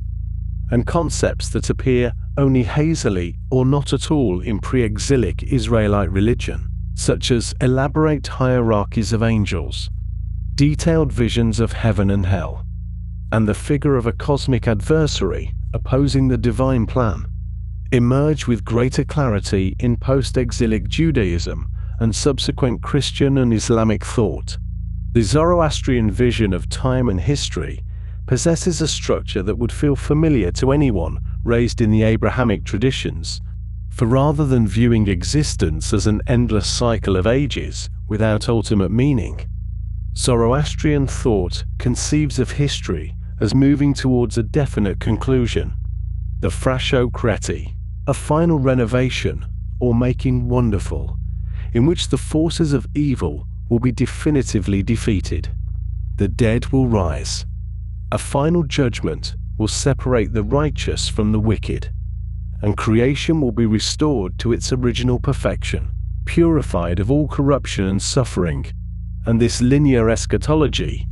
this sense that history has a direction and a purpose, moving towards ultimate redemption, would echo through millennia of subsequent religious thought. The figure of the Saoshyant, a future savior who would appear at the end of time to lead the forces of good to final victory, represents another Zoroastrian concept with intriguing parallels to messianic expectations in other traditions. And some scholars have suggested that Jewish messianism, which develops most fully during and after the Persian period, may have been shaped in part by exposure to these Zoroastrian ideas, though others caution against oversimplifying the complex processes of religious development and exchange. As we allow these ancient flames to flicker gently in our minds, these fires tended for 1,000 years and more.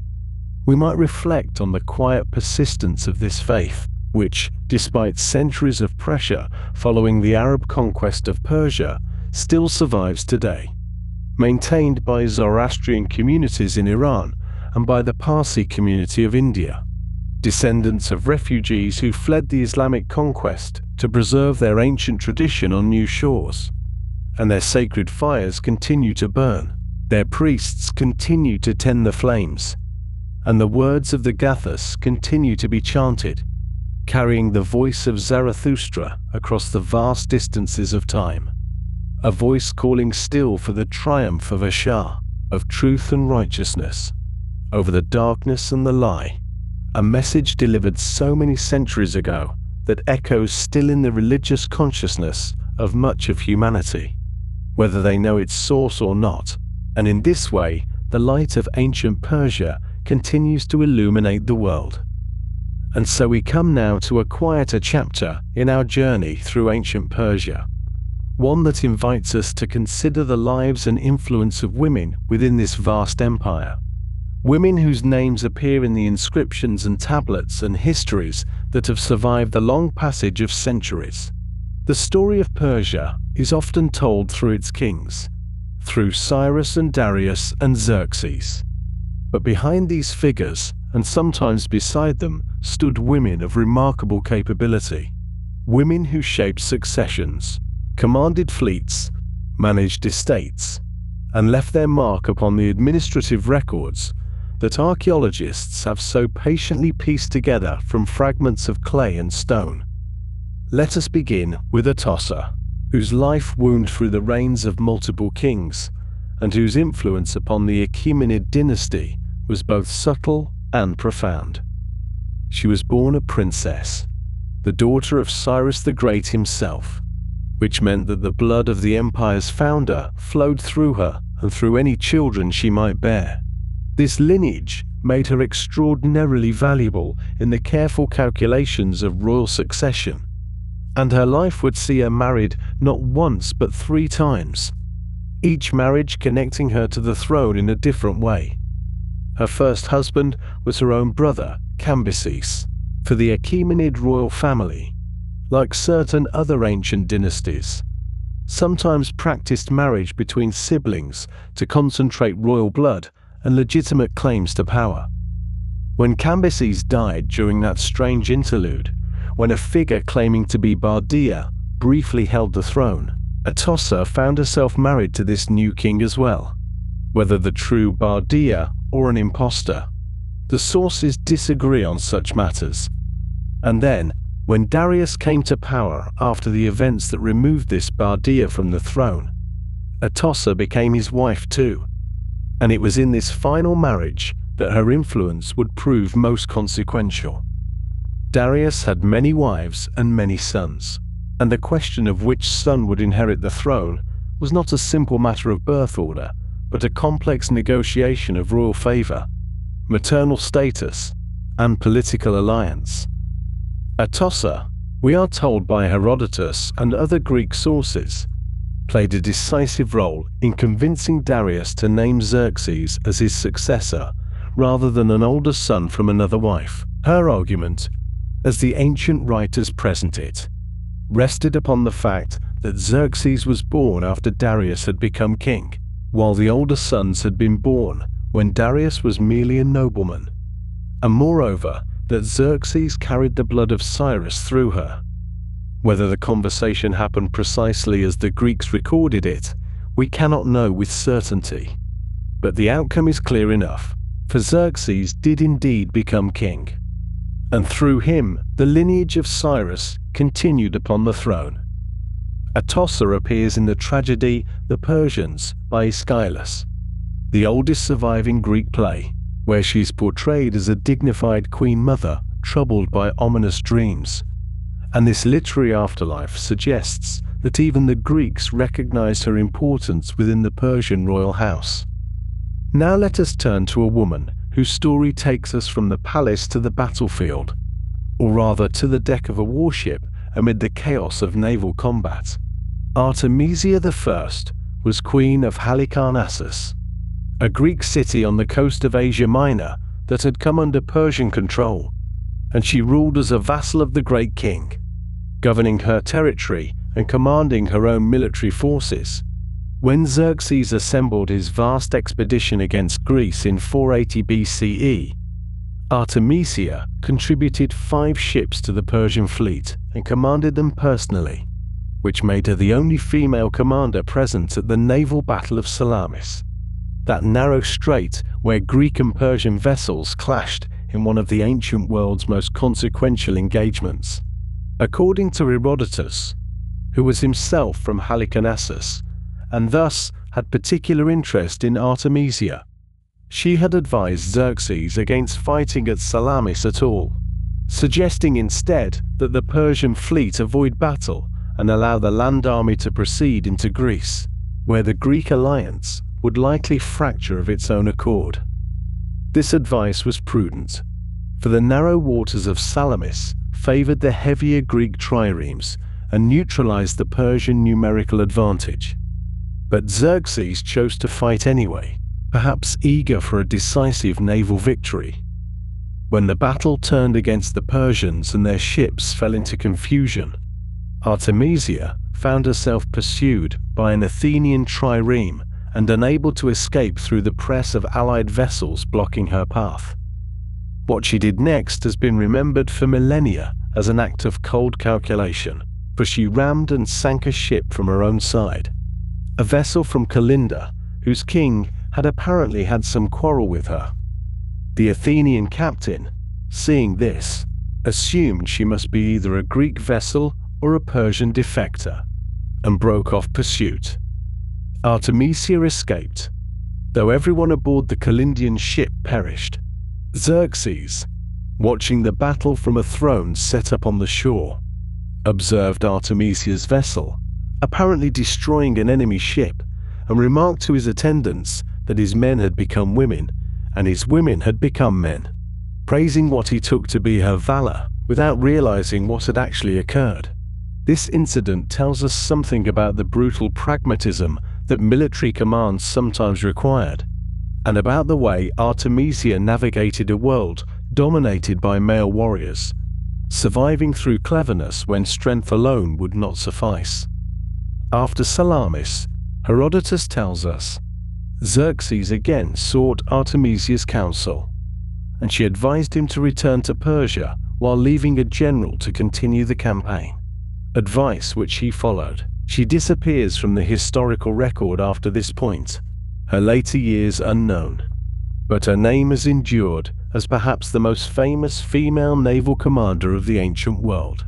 The Persian royal court was a place of elaborate protocol and fierce competition, where the mothers and wives of kings wielded considerable informal power over matters of succession and royal favor. Persepolis, who lived about a century after Atossa, exemplifies both the heights of this influence and its darker possibilities. She was the wife of Darius II and the mother of 2 sons, who would become bitter rivals. Artaxerxes II, who inherited the throne, and Cyrus the Younger, who would die attempting to seize it. Persepolis reportedly favored Cyrus, her younger son, and ancient sources suggest she may have encouraged his ambitions, though how much of this reflects reality and how much reflects Greek assumptions about scheming Oriental queens, we cannot say with confidence. What the sources do describe in considerable detail is the aftermath of Cyrus's failed rebellion and death at the Battle of Cunaxa in 401 BCE, when Persepolis allegedly turned her formidable energies toward vengeance against those she held responsible for her favorite son's death and those who had mutilated his body. Most dramatically, the Greek sources describe her murder of Statera, the wife of Artaxerxes and thus her own daughter-in-law,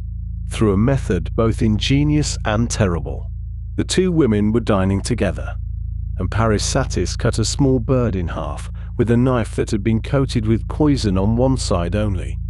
eating the unpoisoned half herself and giving the poisoned portion to Statera. The queen died shortly thereafter in agony. Whether this account is historically accurate or represents Greek fascination with exotic palace intrigue,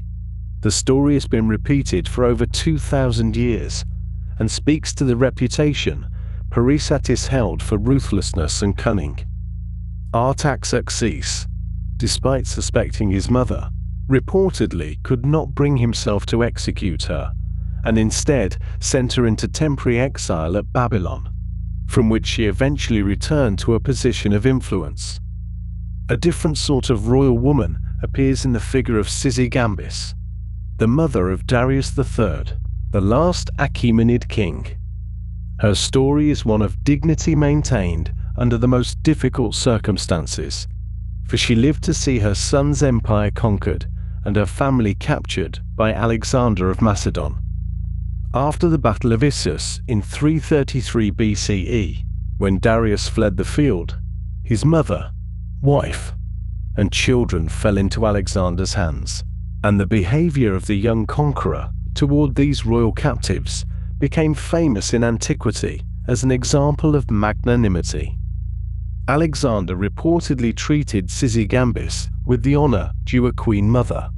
addressing her respectfully and ensuring her comfort, and she in turn appears to have developed a genuine regard for her captor. When Alexander died unexpectedly in Babylon in 323 BCE, Sysigambis was elderly and had endured the complete collapse of everything she had known. Her son murdered by his own nobles, her family's empire dismembered, her world transformed beyond recognition. According to the ancient sources, upon receiving news of Alexander's death, she withdrew to her chambers, refused all food, and died within 5 days. Whether this represents deliberate self-starvation as an act of mourning, or simply the giving up of an aged woman who had lost the last person who had shown her keenness, the story presents a poignant image of loyalty and loss, of a woman who had been captured as an enemy, but had come to regard her captor with something like affection or at least respect. Beyond these individual stories of queens and commanders, the archaeological record reveals something equally remarkable about ordinary women in the Persian Empire, something that emerges not from Greek histories, but from the administrative tablets discovered at Persepolis and other sites. The Persepolis fortification tablets, those tens of thousands of clay documents recording the daily operations of the imperial administration, contain detailed records of workers and their compensation. And what these tablets show challenges many assumptions about gender and labor in the ancient world. Women workers appear throughout these records, engaged in various forms of labor, and they received wages in grain, wine, and other commodities according to documented scales. What is particularly striking is that women sometimes received wages equal to those of men performing similar work, and in certain cases received higher compensation than male workers. The tablets do not explain why this might have been so, whether it reflected the particular skills of certain women, the nature of the work they performed, or some other factor we cannot recover. But the evidence itself is clear enough in the clay. Even more notable are the provisions made for pregnant women and new mothers, who received additional rations beyond the normal wage, a supplement that continued after childbirth. This systematic attention to the needs of pregnant workers suggests an administration that valued the reproductive labor of women and sought to maintain their health and productivity, a practice that finds few parallels in the ancient world and anticipates by millennia certain modern concepts of maternity support. These were not queens or noblewomen, but ordinary workers, their names and lives otherwise lost to history. Yet their presence in the administrative record tells us something important about how the Persian Empire organized its workforce and valued its female subjects. Babylonian tablets from this same period reveal another category of women whose existence might surprise us: female estate managers who oversaw agricultural properties and commercial operations. These women appear in contracts and administrative documents, buying and selling, managing workers, and conducting business in their own names. The degree to which such activity was common or exceptional remains debated, but the documents themselves demonstrate that women could hold positions of economic authority within the empire's commercial life. Finally, let us consider Apama, a princess from Sogdiana, that distant region on the northeastern frontier of the empire, who married the Macedonian general Seleucus during the mass wedding at Susa that Alexander organized to bind his Greek and Macedonian officers to Persian noble families. When Alexander died and his empire fractured into warring successor states, most of these marriages were quickly dissolved, the Macedonian generals divorcing their Persian wives as political alliances shifted. But Seleucus did not divorce Apama. She remained his wife as he built his own empire, the Seleucid kingdom that would dominate much of the Near East for centuries, and she bore him a son, Antiochus, who would become his heir. Cities were named after her,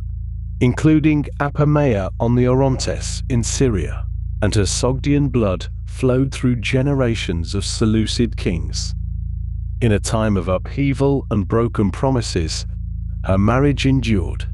A small detail perhaps, but one that suggests something about the bond between this particular Macedonian general and his Persian wife. And so we see that the history of ancient Persia, when examined closely, contains far more women than the grand narratives of kings and conquests might initially suggest. Women who influenced successions and commanded fleets, who managed estates and received documented wages, who maintained their dignity in captivity and were remembered for their loyalties and their cunning alike. Their stories come to us fragmentary and filtered through sources that were not always sympathetic, yet enough survives that we can glimpse, however incompletely, the roles they played in this vast and complex empire. And so we come now to the final chapter of the Achaemenid story, a conclusion that arrived not through slow decline alone, but through the remarkable advance of a young Macedonian king, whose ambitions stretched toward the very edges of the known world, and whose armies would cross into Persia with a determination that would reshape the ancient world in ways still felt centuries later. Though for our purposes tonight, we shall simply trace these events with the quiet attention they deserve, noting how one era passed gently into another, as all eras eventually must. The empire that awaited this confrontation was ruled by a man named Darius III, sometimes called Codomanus, who had come to the throne in circumstances that were neither of his choosing nor particularly favorable to long-term stability. Darius was by most accounts a capable individual, tall and reportedly handsome, who had demonstrated personal courage in earlier military service before his elevation to kingship, and who possessed the administrative intelligence necessary to govern such a vast realm. Yet he inherited a throne that had been weakened by decades of court intrigue, assassination, and the gradual loosening of central authority over distant satrapies. And so when he looked westward at the gathering Macedonian threat, he did so from a position considerably less secure than his predecessors had enjoyed during the empire's golden centuries, though he remained confident that the resources at his command would prove sufficient to repel any invasion. The young king, who crossed into Asia Minor in the spring of 334 BCE, was Alexander III of Macedon, barely into his 20s and yet already possessed of a seasoned army that his father Philip had spent a lifetime forging into the most disciplined fighting force the Greek world had ever produced. Alexander brought with him approximately 40,000 soldiers, a relatively modest force when compared to the vast armies Persia could theoretically assemble, though the quality of his troops and the tactical genius of their commander would prove decisive in ways that numbers alone could not predict. And it is with the first major engagement of this campaign that we shall begin our quiet examination of the conquest itself. The Battle of Granicus took place in May of 334 BCE along the banks of a small river in northwestern Asia Minor. where a force of Persian satraps and their Greek mercenary allies had gathered to oppose the Macedonian advance. The Persian commanders had positioned themselves along the far bank of the river, the cavalry arranged prominently and ready to strike at any crossing attempt. And as the afternoon sun began its descent, Alexander led his companion cavalry directly into the water and up the opposing bank in what many observers considered a reckless frontal assault. The fighting that followed was close and brutal, the kind of cavalry engagement where individual skill and courage mattered enormously. And it was during this swirling combat that Alexander himself came very close to death, struck on the head by a Persian nobleman's axe that split his helmet and left him momentarily stunned and vulnerable. A second Persian horseman raised his sword to deliver what would certainly have been a fatal blow, but before the strike could fall, a Macedonian officer named Cleitus, sometimes called Cleitus the Black to distinguish him from others of that name, severed the Persian's arm with a single stroke and saved his king's life. Alexander survived. The Persians were routed, and the road into Asia Minor lay open, though the debt owed to Cleitus would linger between the two men until it ended in tragedy years later under very different circumstances.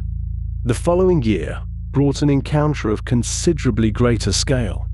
the Battle of Issus in November of 333 BCE, where Darius himself took to the field with an army that vastly outnumbered the Macedonians, but found itself positioned in terrain that negated much of this numerical advantage. The battle took place in a narrow coastal plain where mountains pressed close to the sea, and in this confined space, the Persian forces could not properly deploy or utilize their superior numbers, though they fought with determination and inflicted significant casualties on the Macedonian army. The decisive moment came when Alexander led a characteristic cavalry charge directly toward the position where Darius commanded from his royal chariot, driving through the Persian lines with such ferocity that the great king found himself in genuine danger of capture or death. What followed has been debated by historians ever since, some arguing that Darius fled from cowardice, while others suggest that his escape was a rational military decision to preserve the kingship and fight another day. But flee he did, leaving behind not only his army, but also his royal tent, and, more significantly, his mother Gambis, his wife Statira, and his daughters, all of whom fell into Macedonian hands. Alexander, to his credit, treated these royal women with considerable respect and dignity, visiting them personally to assure their safety and maintaining them in a style appropriate to their station, though this courtesy did nothing to diminish the humiliation of their capture or the blow it dealt to Darius's prestige throughout the empire. Before pursuing Darius further into the Persian heartland, Alexander turned his attention to the Mediterranean coast, recognizing that the powerful Phoenician fleet could threaten his supply lines and communications with Greece if left unconquered. Most coastal cities surrendered readily, but the island fortress of Tyre presented a challenge of extraordinary difficulty,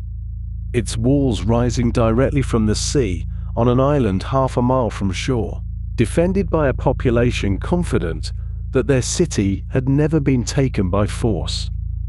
Alexander's response to this obstacle was characteristically bold and methodical, ordering his engineers to construct a massive causeway from the mainland to the island, a project that would take 7 months of continuous labor under constant harassment from Tyrian ships and defenders. The work proceeded slowly, with timber and stone hauled from distant quarries,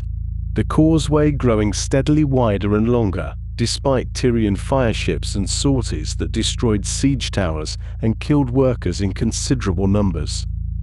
When the causeway finally reached the walls in the summer of 332 BCE, the assault that followed was fierce and bloody. The city eventually falling after bitter street fighting, that resulted in the enslavement of much of the surviving population. A grim reminder that Alexander's generalship was accompanied by a ruthlessness that could manifest without warning or apparent remorse. The decisive confrontation came in October of 331 BCE on a broad plain near the village of Gaugamela, far to the north of Babylon, where Darius had assembled what would prove to be his final army. This force was enormous, drawing contingents from across the remaining empire, and it featured military innovations designed specifically to counter Macedonian tactics, including 200 scythed chariots, whose wheels carried long blades, intended to cut through infantry formations, and a small course of war elephants from the eastern satrapies, beasts that Alexander's soldiers had never faced in battle. Darius had also ordered the ground leveled and smoothed to give his chariots the best possible surface on which to charge, though this preparation would ultimately prove insufficient to achieve victory. The battle itself was complex and fluid, with the scythed chariots proving largely ineffective as Macedonian light troops opened their ranks to let the vehicles pass harmlessly through before cutting down the horses from behind, while the elephants, though imposing, were too few in number to influence the outcome significantly. Once again, Alexander led a cavalry charge toward the Persian center. Once again, he drove directly for the royal position where Darius commanded, and once again, the great king chose to withdraw rather than face capture or death in personal combat. The Persian army, seeing their king departing the field, lost cohesion rapidly, and what had been an orderly battle became a rout that continued for miles as the Macedonian cavalry pursued the fleeing Persians into the gathering darkness. With the Persian field army destroyed, the great cities of the empire lay open to Alexander's advance. Babylon surrendered without resistance, its satrap welcoming the conqueror with gifts and opening the treasury that held generations of accumulated wealth. Susa followed shortly thereafter, another peaceful submission that added further treasure to Alexander's growing hoard. And then came Persepolis itself, the ceremonial heart of the Achaemenid realm, with its magnificent palaces and vast treasury containing the equivalent of many thousands of talents of gold and silver. What happened next at Persepolis remains one of the most debated events of Alexander's career, for the great palace complex was deliberately set ablaze, and the reasons for this destruction have never been definitively established. Some ancient sources claim the burning was a calculated act of vengeance for Xerxes' destruction of Athenian temples during the invasion of Greece some 150 years earlier, a symbolic conclusion to the Greek wars of revenge that had ostensibly motivated the campaign. Others tell a more chaotic story of a drunken banquet where an Athenian courtesan named Tasses suggested the burning as entertainment, with Alexander and his companions seizing torches in their inebriated state and setting fires that quickly spread beyond control. The truth may lie somewhere between these accounts, or may be irrecoverable entirely, but the result was the same regardless: the destruction of architectural treasures that had stood for 2 centuries, and the loss of royal archives and artistic works that can never be replaced, all consumed in a conflagration that lasted for several days. Darius himself survived Gaugamela and fled eastward into the remote satrapies of Bactria and beyond, hoping to raise new armies and continue resistance against the Macedonian advance. The satrap of Bactria, a man named Bessus, accompanied Darius during this retreat and at first appeared loyal to his king. But as Alexander's pursuit drew closer and Darius' situation grew more desperate, Bessus and several other Persian nobles decided that their own interests would be better served by eliminating the fugitive king and claiming power for themselves. In July of 330 BCE, Bessus and his co-conspirators attacked Darius, stabbing him repeatedly and leaving him mortally wounded in a wagon by the roadside as they fled further east. When Alexander's advance scouts reached the scene shortly afterward, they found the great king of Persia lying in his own blood, dying, or perhaps already dead, the last ruler of a dynasty that had governed the largest empire the world had yet seen. Alexander reportedly covered the body with his own cloak and ordered it sent to Persepolis for proper royal burial, a gesture of respect for a fallen adversary that also served to legitimize his own claim to Persian kingship. Bessus was eventually captured and executed in the traditional Persian manner for regicide, handed over to Darius's family for punishment, his nose and ears cut off before his final death, a demonstration that Alexander was prepared to enforce Persian law and custom when it suited his purposes. As Alexander's reign over the conquered empire continued, he increasingly adopted Persian dress and customs, a policy that alarmed many of his Macedonian companions, who saw such behavior as a betrayal of Greek values. The controversy over proskynesis proved particularly divisive, this being the Persian practice of bowing or prostrating oneself before the king, a gesture that Greeks considered appropriate only for gods and deeply humiliating when demanded between men. Alexander's attempts to introduce this practice at his court met with resistance that bordered on open defiance, particularly from older Macedonians who had served his father and saw themselves as companions rather than subjects. He married the Bactrian princess Roxana in 327 BCE, a union that shocked some Greeks, but which could be understood in political terms as an alliance with the eastern satrapies, and later orchestrated a mass wedding at Susa in 324 BCE, where some 90 of his officers took Persian brides of noble families, creating bonds of marriage that were intended to fuse the Macedonian and Persian aristocracies into a unified ruling class. The administrative systems of the Achaemenid Empire proved remarkably durable, surviving not only Alexander's conquest, but his death and the wars of succession that followed. When the Seleucid dynasty eventually established control over much of the former Persian realm, they found it practical to maintain the satrapal system, the royal road network, and many of the bureaucratic structures that had allowed the Persians to govern such vast territories effectively. Persian remained an important language of administration in many regions. Persian nobles continued to hold positions of influence and authority, and Persian religious practices continued largely undisturbed by their new Greek-speaking overlords. The Achaemenid achievement thus outlasted the Achaemenid dynasty itself, its methods and structures absorbed into successor kingdoms that would rule the Iranian plateau for centuries to come, until new Persian dynasties arose to reclaim their ancestral heritage. And so, the Achaemenid era came to its close, not with a gradual fading, but with the swift passage of a conqueror, whose own death would come just 8 years after Darius's murder, leaving behind an empire that fractured into warring kingdoms, but never truly forgot the precedent of universal rule that Cyrus had first established. The palaces of Persepolis lay in ruins, the royal line was extinguished, and Greek generals divided the spoils among themselves. Yet something essential persisted beneath the surface of these changes, waiting for the moment when Persian identity would reassert itself and new empires would rise from the ashes of the old. In the northeastern reaches of what we now call Iran, where the land rises into rolling steppes and the winds carry the scent of distant grasslands, a new chapter in Persian history began to unfold during the middle of the 3rd century before the Common Era. The great empire of Alexander had fractured, and his generals had carved up his conquests into successor kingdoms,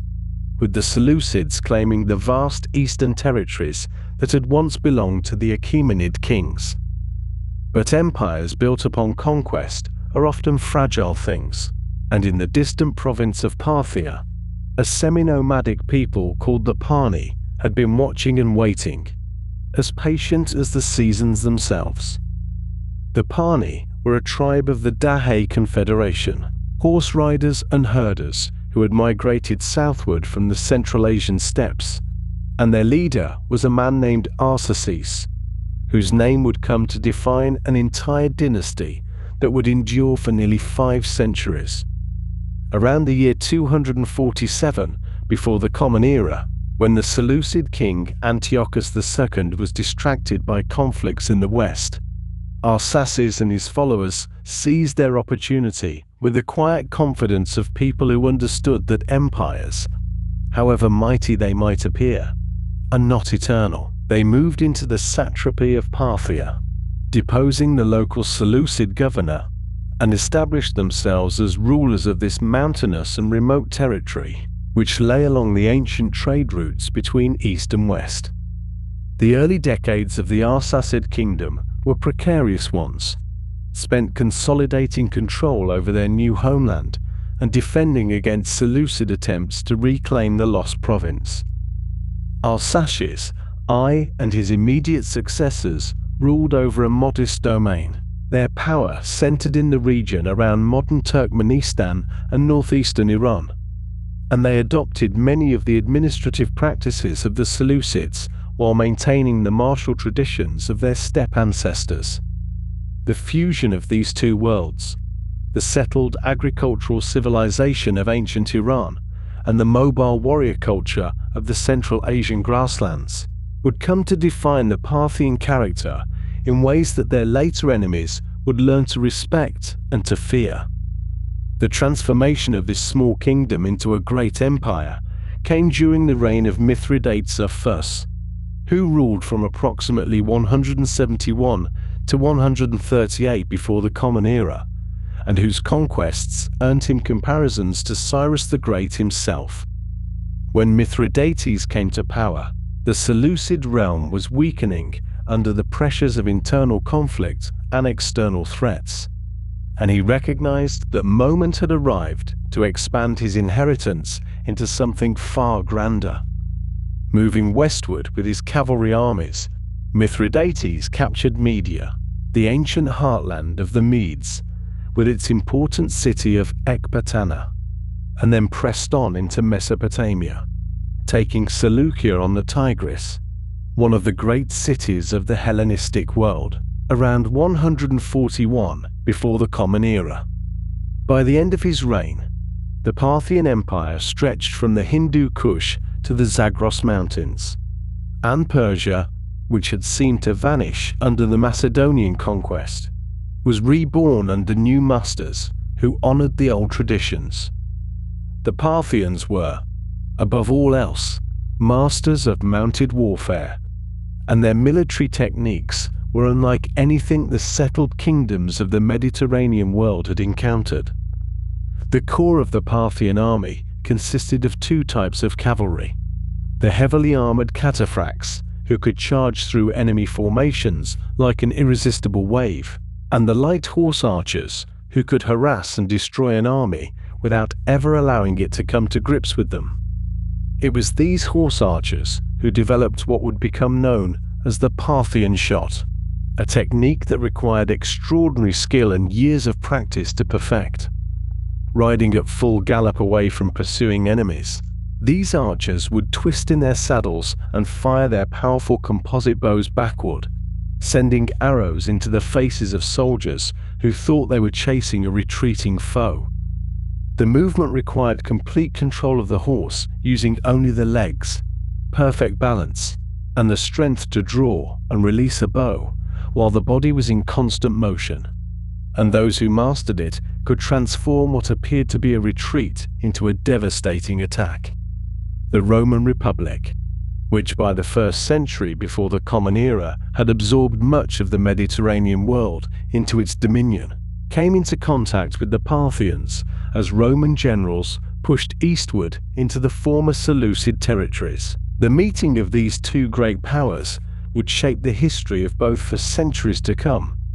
but their first major confrontation was a disaster for Rome that would never be forgotten. In the year 53 before the Common Era, Marcus Licinius Crassus, one of the wealthiest men in Rome, and a member of the political alliance known as the First Triumvirate, led an army of approximately 40,000 legionaries and auxiliaries into Mesopotamia, seeking the glory and plunder that a victory over Parthia would bring. Crassus was experienced, but perhaps overconfident, and he underestimated the enemy he was about to face. The Parthian king, Orodes II, sent his general Sharina to meet the Roman invasion with a force of perhaps 10,000 cavalry, a number that seemed inadequate against the massed legions of Rome. But Sharina understood his enemy, and he understood the terrain, and he drew the Romans into the open plains near the town of Carrhae, where the advantages of the legion, its close order discipline and heavy infantry tactics, would count for nothing. The battle that followed was not a clash of armies so much as a methodical slaughter. The Parthian horse archers circled the Roman formations, pouring arrows into the densely packed soldiers from a distance that the legionaries could not close. When the Romans attempted to advance, the archers simply withdrew, still firing, their supply of arrows replenished from camel trains that Sharina had positioned for exactly this purpose. When the Romans attempted to form defensive squares, they became even easier targets, unable to move or respond. The Roman cavalry, led by Crassus's son Publius, charged the Parthians in an attempt to drive them off. But the horse archers drew the young man and his horsemen away from the main army and surrounded them. Publius was killed, and his head was brought back and displayed before his father's horrified eyes. The destruction continued throughout that day and the days that followed, as Crassus attempted to retreat and found his army disintegrating around him. When Sharina proposed a parley, Crassus went to negotiate, perhaps hoping to salvage something from the catastrophe, and he was killed, whether by treachery or in a scuffle that broke out during the meeting. The sources do not entirely agree. Legend holds that the Parthians poured molten gold down the throat of Crassus's corpse, a symbolic punishment for the greed that had led him to invade their lands, though whether this actually occurred or was a later embellishment, we cannot say with certainty. Of the 40,000 Romans who had crossed the Euphrates, barely 10,000 returned to Roman territory, and 7 legionary eagles,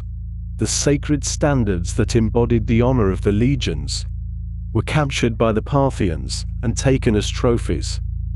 The loss of these standards remained a source of Roman shame for decades, and their eventual return became a matter of imperial prestige. It was not until the year 20 before the Common Era that the Emperor Augustus, through diplomatic negotiation rather than military conquest, arranged for the return of the captured eagles and the surviving prisoners of war. Augustus celebrated this achievement as though it were a great victory, though no battles had been fought, and he recognized that the Parthian Empire was not an enemy that Rome could easily overcome. The Euphrates River became the accepted boundary between the two powers, though neither would ever fully respect it, and the centuries that followed would see repeated wars as each sought to gain advantage over the other. The structure of the Parthian Empire differed significantly from the centralized bureaucracy of the Achaemenids or the Seleucids. The Arsacid kings ruled over a confederation of vassal states, whose local kings and nobles owed allegiance to the great king, but maintained considerable autonomy within their own territories.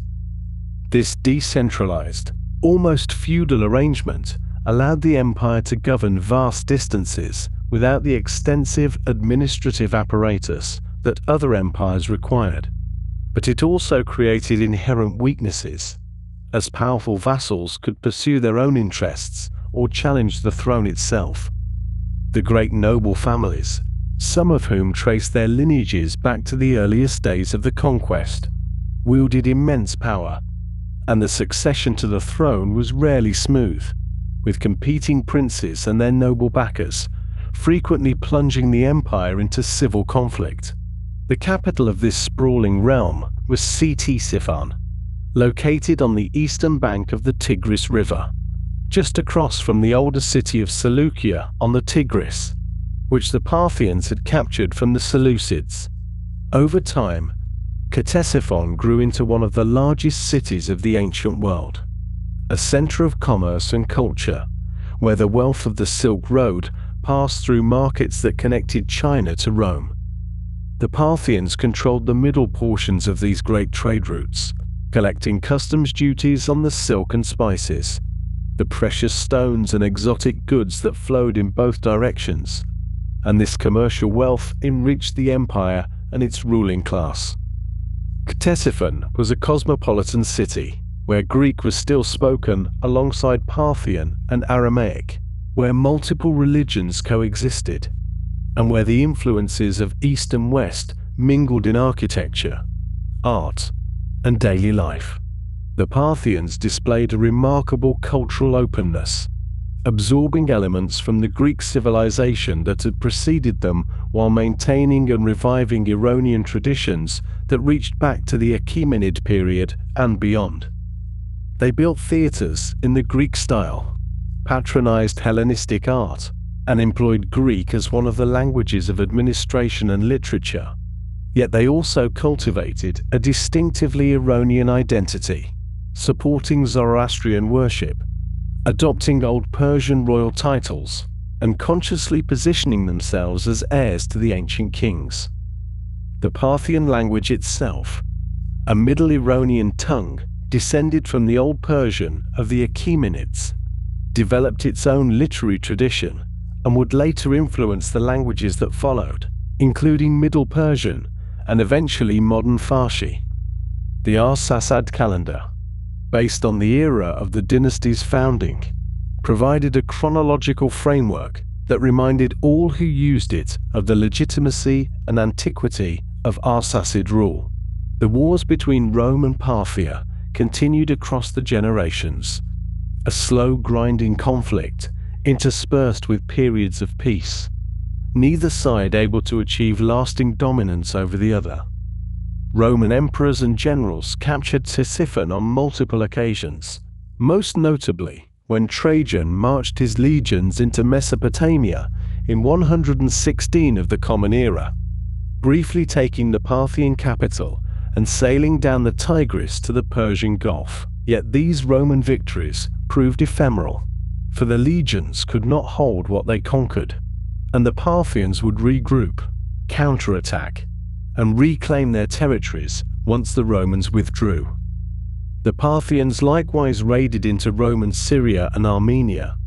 but they too could not permanently extend their power westward.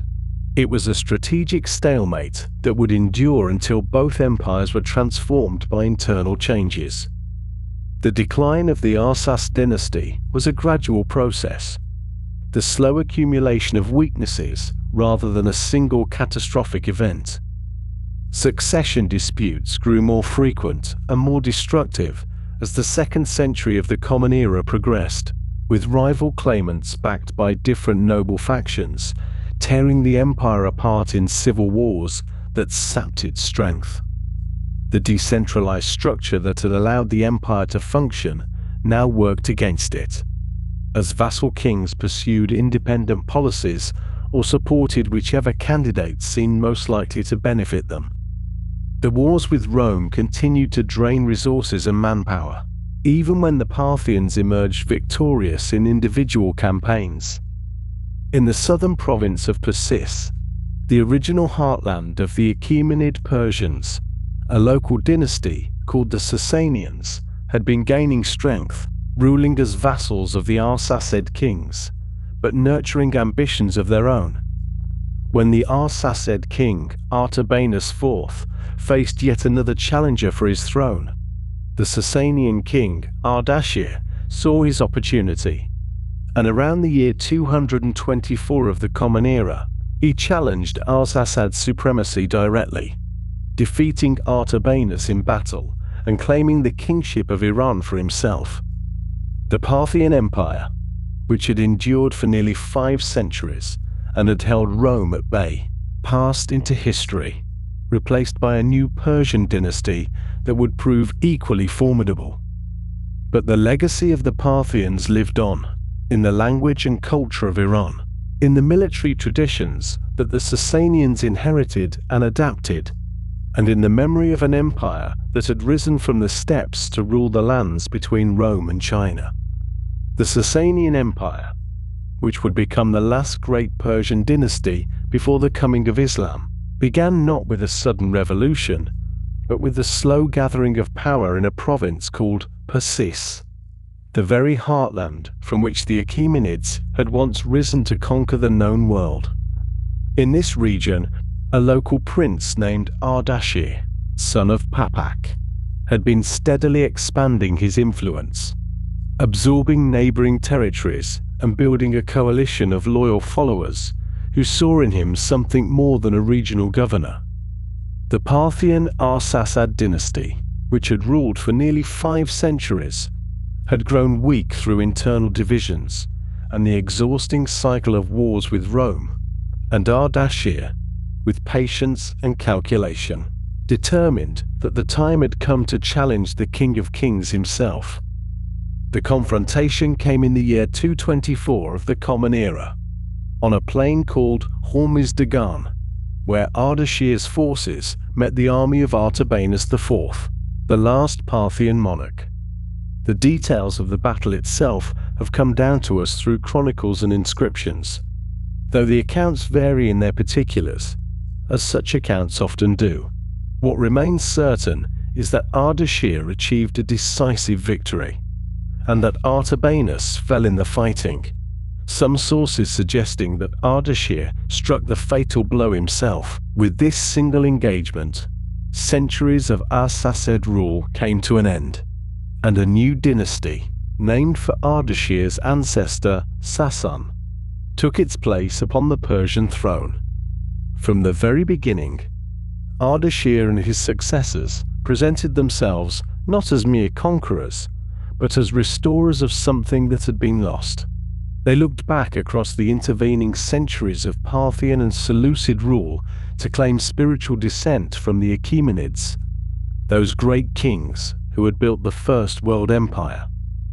Whether this connection was genealogical in any literal sense remains uncertain, and perhaps the Sasanians themselves did not concern themselves overmuch with precise bloodlines. What mattered was the symbolic claim, the assertion that they were reviving the glory of Cyrus and Darius, that the true Persian heritage was being recovered after a long interruption. This ideology of restoration would shape Sasanian policy in matters of religion, administration, and warfare throughout the dynasty's 4-century existence. Central to this program of renewal was the elevation of Zoroastrianism to an unprecedented position of official orthodoxy. The Achaemenids had honored Ahura Mazda as the supreme deity, but the Sasanians went further, establishing a formal hierarchy of priests and making the religion an instrument of state power. The Magi, those ancient guardians of ritual and sacred knowledge, were organized into an institutional structure with clear ranks and responsibilities, their authority intertwined with that of the crown. Fire temples were constructed or restored throughout the empire, the sacred flames tended with meticulous care, and the correct observance of religious law became a matter not merely of personal piety, but of political conformity. This close alliance between throne and altar would prove both a source of strength and, in later centuries, a complication. Ardashir ruled until approximately 242, consolidating his conquests and establishing the foundations of Sasanian administration. But it was his son, Shapur I, who would demonstrate the full military potential of the new dynasty. Shapur inherited a kingdom, still finding its shape, and transformed it into an empire that Rome could not ignore. His campaigns in the west carried Persian armies deep into Roman territory, and the conflicts between these two great powers, which had simmered and flared for generations, now reached a new intensity. The most remarkable of Shapur's triumphs came in the year 260, when a Roman emperor himself fell into Persian hands. Valerian, who had come east to deal with the Persian threat in person, was captured near the city of Edessa under circumstances that ancient sources describe in various ways, some suggesting a battlefield defeat, others a treacherous seizure during negotiations. However it occurred, the fact remained that a Roman emperor, the sacred and theoretically invincible ruler of the Western world, had become a prisoner of the Persian king. The psychological impact of this capture reverberated throughout both empires. Shapur memorialized his victory in stone, commissioning rock reliefs at Nakshi-Rostam, the same site where Achaemenid kings had carved their tombs into the cliff face centuries before. In these carvings, which survive to the present day in remarkable preservation, we see Shapur mounted on horseback, his figure large and commanding, while before him kneels the Roman emperor, Valerian, his posture one of unmistakable submission.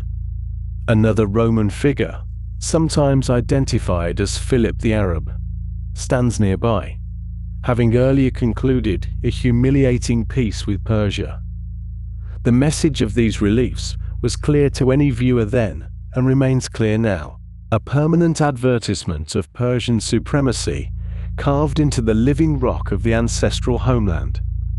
The Sasanian Empire that Shapur ruled was no simple tribal confederation, but a sophisticated state apparatus with layers of administration reaching from the central court to the distant provinces. At the highest level stood the great nobles, known as the Wuzorgon, powerful families who held their positions through a combination of hereditary right and royal favor. These grandees commanded their own military retinues, administered vast estates, and expected to be consulted on matters of high policy. Their relationship with the throne was one of mutual dependence, the king requiring their support for his campaigns and governance, while they required royal recognition for their status and privileges. Beneath this aristocratic layer extended a bureaucracy of scribes, tax collectors, judges, and local officials, their records kept in Pahlavi script on parchment and papyrus, their procedures governed by custom and royal decree. The empire was divided into provinces, each with its governor, and the collection of revenue followed systems that would be refined over the centuries. The Magi, meanwhile, maintained their own parallel hierarchy, presiding over religious courts, managing temple properties,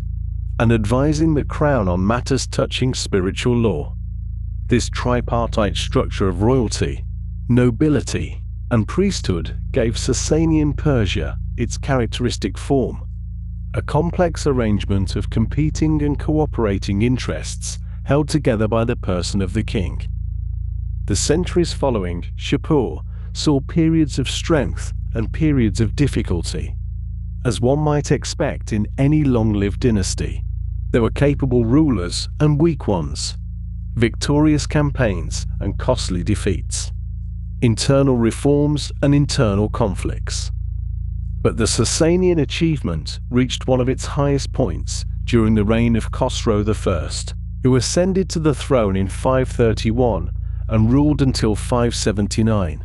earning the epithet Anushirvan, a word meaning immortal soul, by which he is still remembered in Persian tradition as a model of just kingship. Khosrow inherited an empire troubled by the aftermath of a strange and unsettling movement, the revolt associated with a priest named Mazdak. The Mazdakite ideology, which had gained influence during the reign of Khosrow's father, Kavad, proposed radical ideas about the sharing of property and, according to some sources, even the sharing of women among the community. Modern scholars have sometimes described this movement as an early form of communism, though such comparisons must be made with caution given the vast differences in context and thought. Whatever its precise doctrines, the Mazdakite movement had disrupted the social order, threatening the property rights of the nobility and the institutional position of the orthodox Magi. Khosrow, possibly with his father's tacit approval in the final years, moved decisively against the Mazdakites, suppressing the movement with considerable violence and restoring the traditional hierarchies. With order re-established, Khosrow turned to the work of reform. He reorganized the tax system, moving away from arrangements that had allowed local officials too much discretion and establishing more standardized assessments based on regular surveys of agricultural land. These reforms were designed to provide reliable revenue for the crown, while reducing the arbitrary burdens that had provoked complaints among the peasantry. The army too received attention, with Khosrow strengthening the corps of cavalry maintained directly by the throne, rather than depending entirely on the private retinues of the great nobles. These measures enhanced royal power while providing more consistent defense for the empire's long frontiers. It was also during Khosrow's reign that the Academy of Gondishapur reached the height of its reputation. This institution, located in the southwestern province of Khuzestan, brought together scholars from multiple traditions in a remarkable convergence of learning. Greek philosophers, displaced when the Emperor Justinian closed the philosophical schools of Athens, found refuge in Persian territory and brought their manuscripts and their methods with them. Indian physicians and mathematicians contributed their own knowledge, and Persian scholars worked alongside both, translating texts, conducting debates, and advancing understanding in medicine, astronomy, philosophy, and other fields. Gondishapur became famous for its medical school and its hospital, training physicians whose skills were sought throughout the region and whose influence would persist long after the Sasanian dynasty itself had passed away. It was during this same period that the game of chess arrived in Persia, brought from India where it had developed in some earlier form. The Persians adopted the game with enthusiasm, refining its rules and terminology, and from Persia it would eventually travel westward to the Arab world and beyond, carrying Persian words that survive in the language of chess to this day. The game fit well with a courtly culture that valued strategic thinking and the contemplation of complex situations, and it became a standard accomplishment of educated persons in the Sasanian world.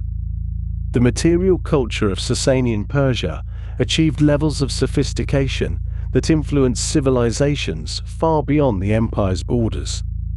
Sasanian craftsmen worked silver and rock crystal into vessels of extraordinary beauty, their surfaces decorated with hunting scenes, royal portraits, and symbolic imagery. These pieces were traded across vast distances and imitated in workshops from Constantinople to China. Sasanian textiles, woven with intricate patterns of animals, birds, and geometric forms, set standards of luxury that other cultures aspired to match. Byzantine weavers copied Sasanian designs, and Chinese silk workshops incorporated Persian motifs, so that the aesthetic vocabulary developed in the workshops of Ctesiphon and other Persian cities spread across the entire breadth of Eurasia. At Ctesiphon itself, the Sasanian capital located on the Tigris, not far from where Baghdad would later rise, Khosrow constructed or completed the Great Palace, known by its most famous feature, the Tak Kasra. This structure, portions of which still stand, featured a vast arched hall whose vault, spanning some 25 meters without intermediate support, represented the largest single-span brick vault ever constructed in the ancient world. The engineering skill required to erect such a structure,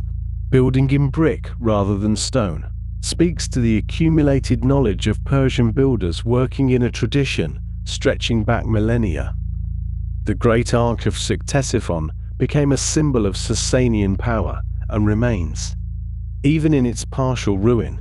an impressive monument to the capabilities of pre-modern construction. The final century of Sasanian rule was marked by nearly continuous warfare with the Byzantine Empire, the successor to Rome in the Eastern Mediterranean.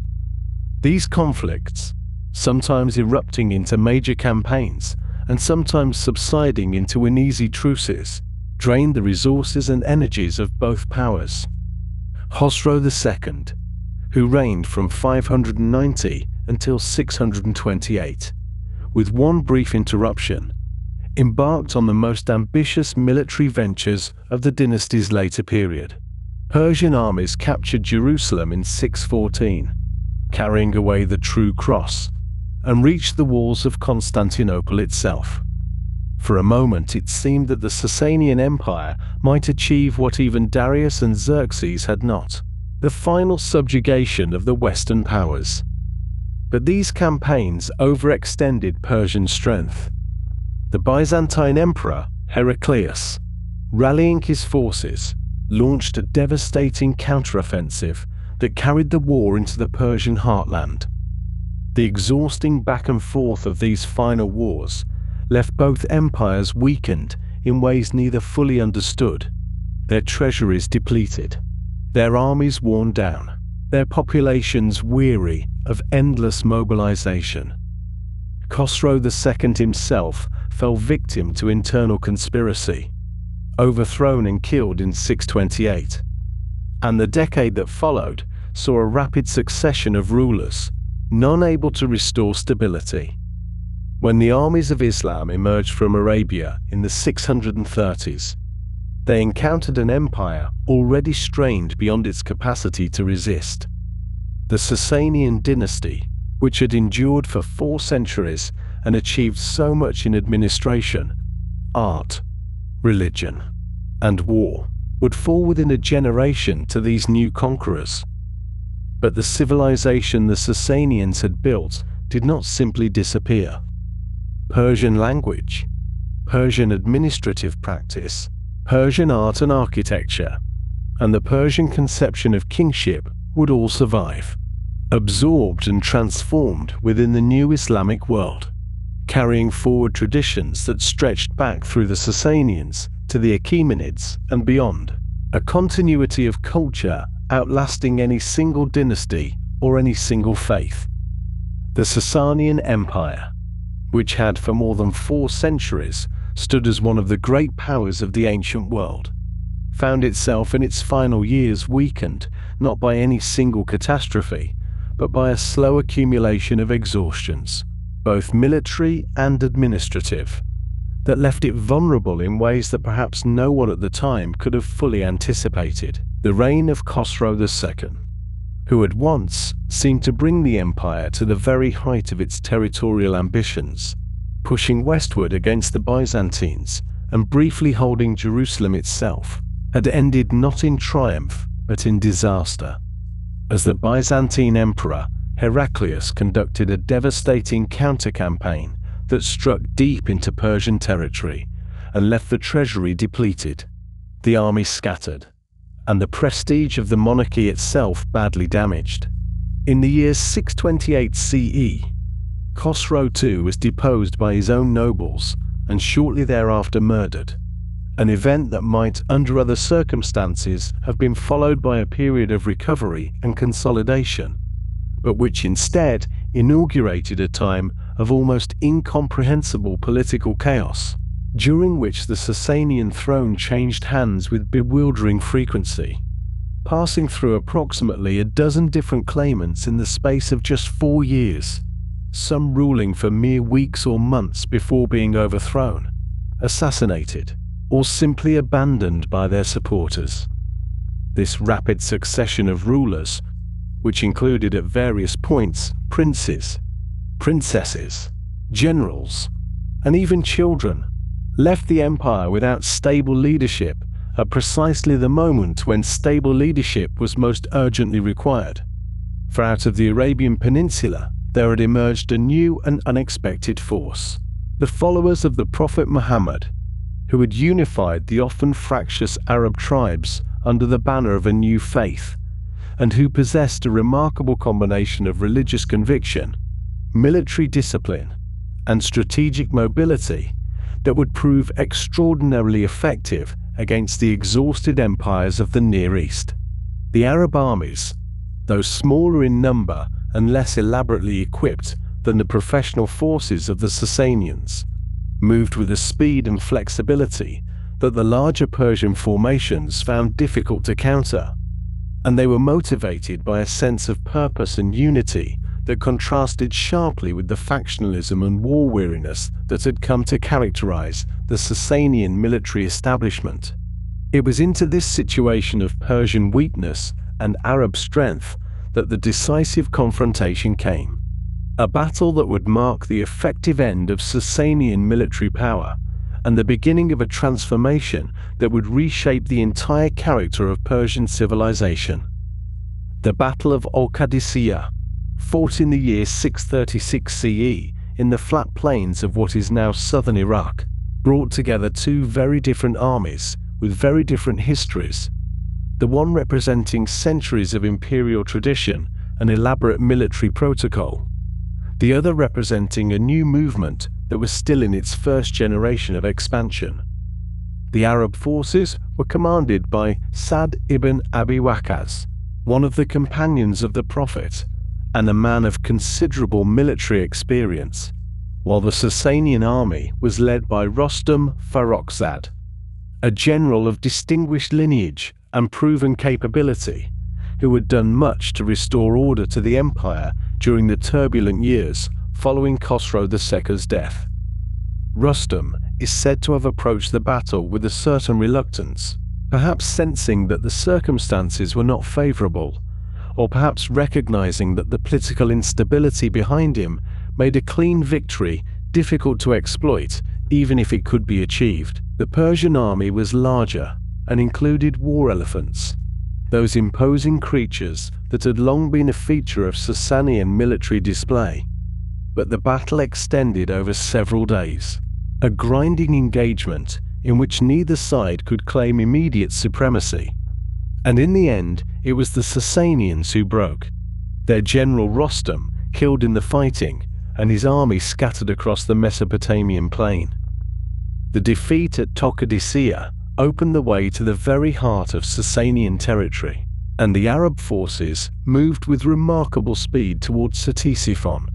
the great capital city on the Tigris that had for centuries served as the center of Persian imperial power. Ctesiphon, with its legendary palace complex and its enormous vaulted audience hall, known as the Tak Kasra, or Arch of Ctesiphon, represented the accumulated wealth and prestige of the Sasanian dynasty. And when it fell to the Arab armies, probably in 637 CE, the conquerors found treasures of almost unimaginable value, hoards of gold and silver, precious stones, silken textiles, and works of craftsmanship that testified to the sophistication and luxury of Persian court culture. Among the most famous of these captured treasures was a carpet of extraordinary size and beauty known as the Spring of Khosrow, which had been designed to represent a garden scene, complete with flowers, trees, streams, and pathways, all rendered in threads of gold and silver, and adorned with jewels that sparkled like water or bloomed like petals. This carpet, which may have been used by the king during the winter months to remind him of spring when the gardens outside were bare, was too large and too valuable to be transported whole, and so it was cut into pieces and distributed among the Arab warriors as booty, each fragment carrying with it a small portion of Persian imperial splendor into the hands of men who had until recently lived in the simple conditions of the Arabian desert. The fall of Ctesiphon did not immediately end all Sasanian resistance, for the empire was vast and its eastern provinces remained largely beyond the reach of the initial Arab campaigns. But it did represent a decisive shift in the balance of power, a recognition that the old order had been fundamentally altered and that whatever came next would be something new. The young Sasanian king Yazdegerd III, who had ascended to the throne as a child during the chaotic period following Khosrow II's death, fled eastward, moving from province to province in a long and increasingly desperate attempt to rally support and organize resistance. He represented the last hope of those who wished to restore the empire to its former condition. But that hope grew fainter with each passing year, as more and more of the Persian nobility made their peace with the new rulers, and as the Arab armies continued their systematic conquest of the remaining Sasanian territories. The final major battle came at Nahavand in 642 CE, a confrontation in the western mountains that the Arabs would later call the Victory of Victories, for it effectively ended organized Sasanian military resistance and opened the entire Iranian plateau to conquest. After Nahavand, Yazdegerd III continued his eastward flight, passing through one city after another, seeking asylum and support from local governors and nobles who were increasingly unwilling or unable to provide either. His journey took him across the vast distances of the eastern provinces, through Sistan and Khorasan, regions that had long been part of the Sasanian realm, but that now lay beyond the effective reach of any central authority. In the end, the last king of the Sasanian dynasty met his death not in battle, but in obscurity, murdered in the year 651 CE in or near the city of Merv, in what is now Turkmenistan, reportedly by a miller in whose establishment he had sought shelter. The circumstances of his death were humble and unheroic, a sad conclusion to a dynasty that had ruled for more than 4 centuries and had counted among its members some of the most powerful monarchs the ancient world had known. With Yazdegerd's death, the Sasanian dynasty came to its formal end, though of course the people and culture of Persia continued, adapting to new circumstances as they had adapted to many circumstances before. The process of conversion to Islam, which would eventually transform Persia from a predominantly Zoroastrian society into one of the major centers of Islamic civilization, was not immediate or coercive in the manner that is sometimes imagined, but rather unfolded gradually over a period of centuries, driven by a complex mixture of social, economic, and spiritual factors. In the initial decades following the conquest, the Arab rulers were content to collect tribute from the existing population and to maintain much of the administrative apparatus that had served the Sasanians, finding it easier to work through established structures than to create entirely new ones. Conversion brought certain advantages, including relief from the poll tax that non-Muslims were required to pay and greater access to positions of influence and prestige. And these practical considerations, combined with genuine religious conviction, to produce a slow but steady movement of Persians into the fold of the new faith. By the 9th and 10th centuries, the majority of the Iranian population had embraced Islam, though significant Zoroastrian communities continued to exist,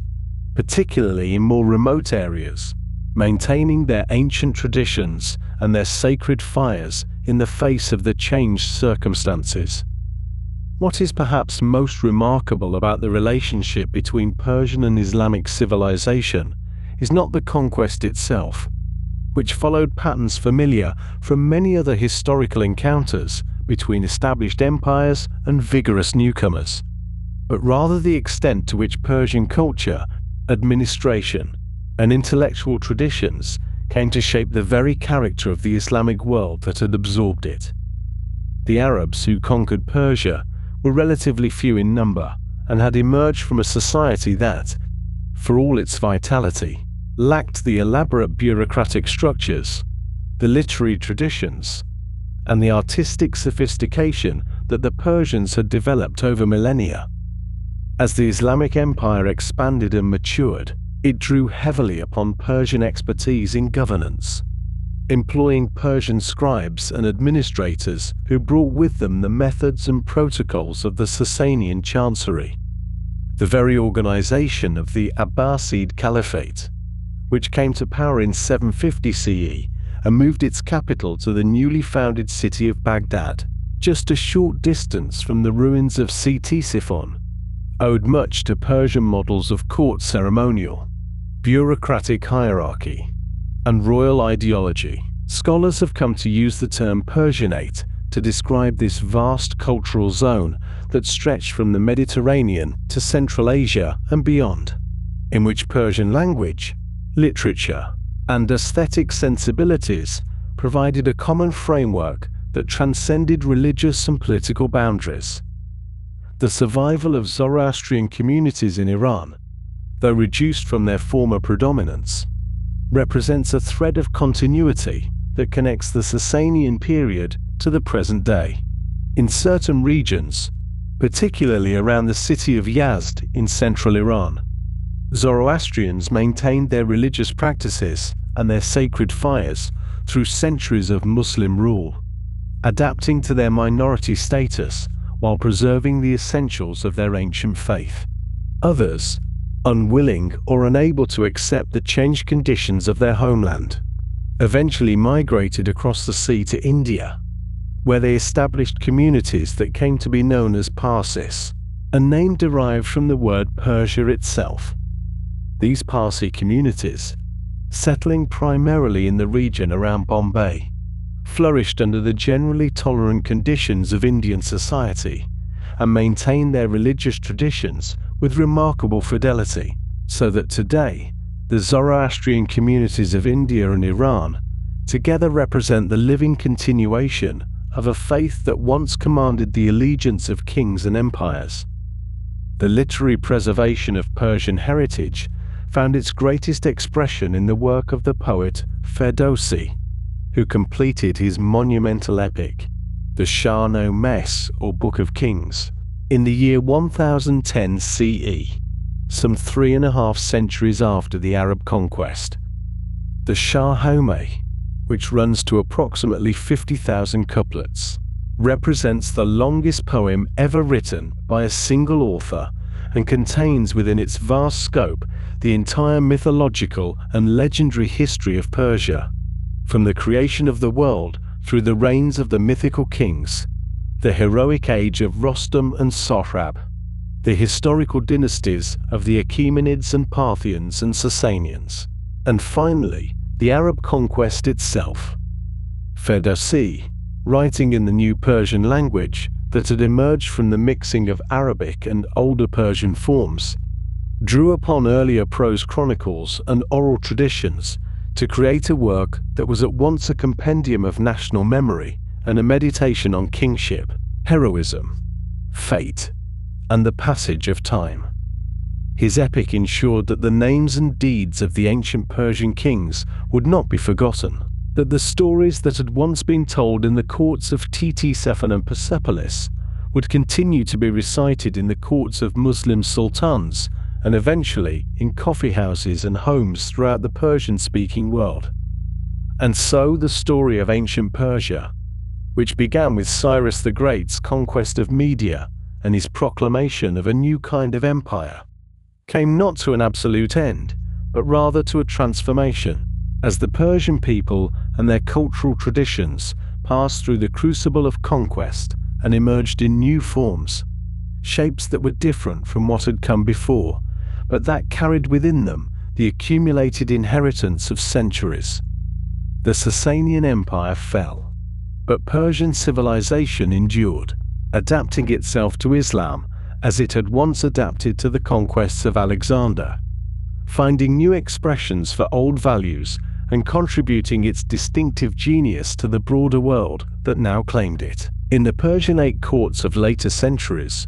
in the poetry and miniature painting and architecture that flourished under Muslim rulers of Persian or Turkish or Mongol descent,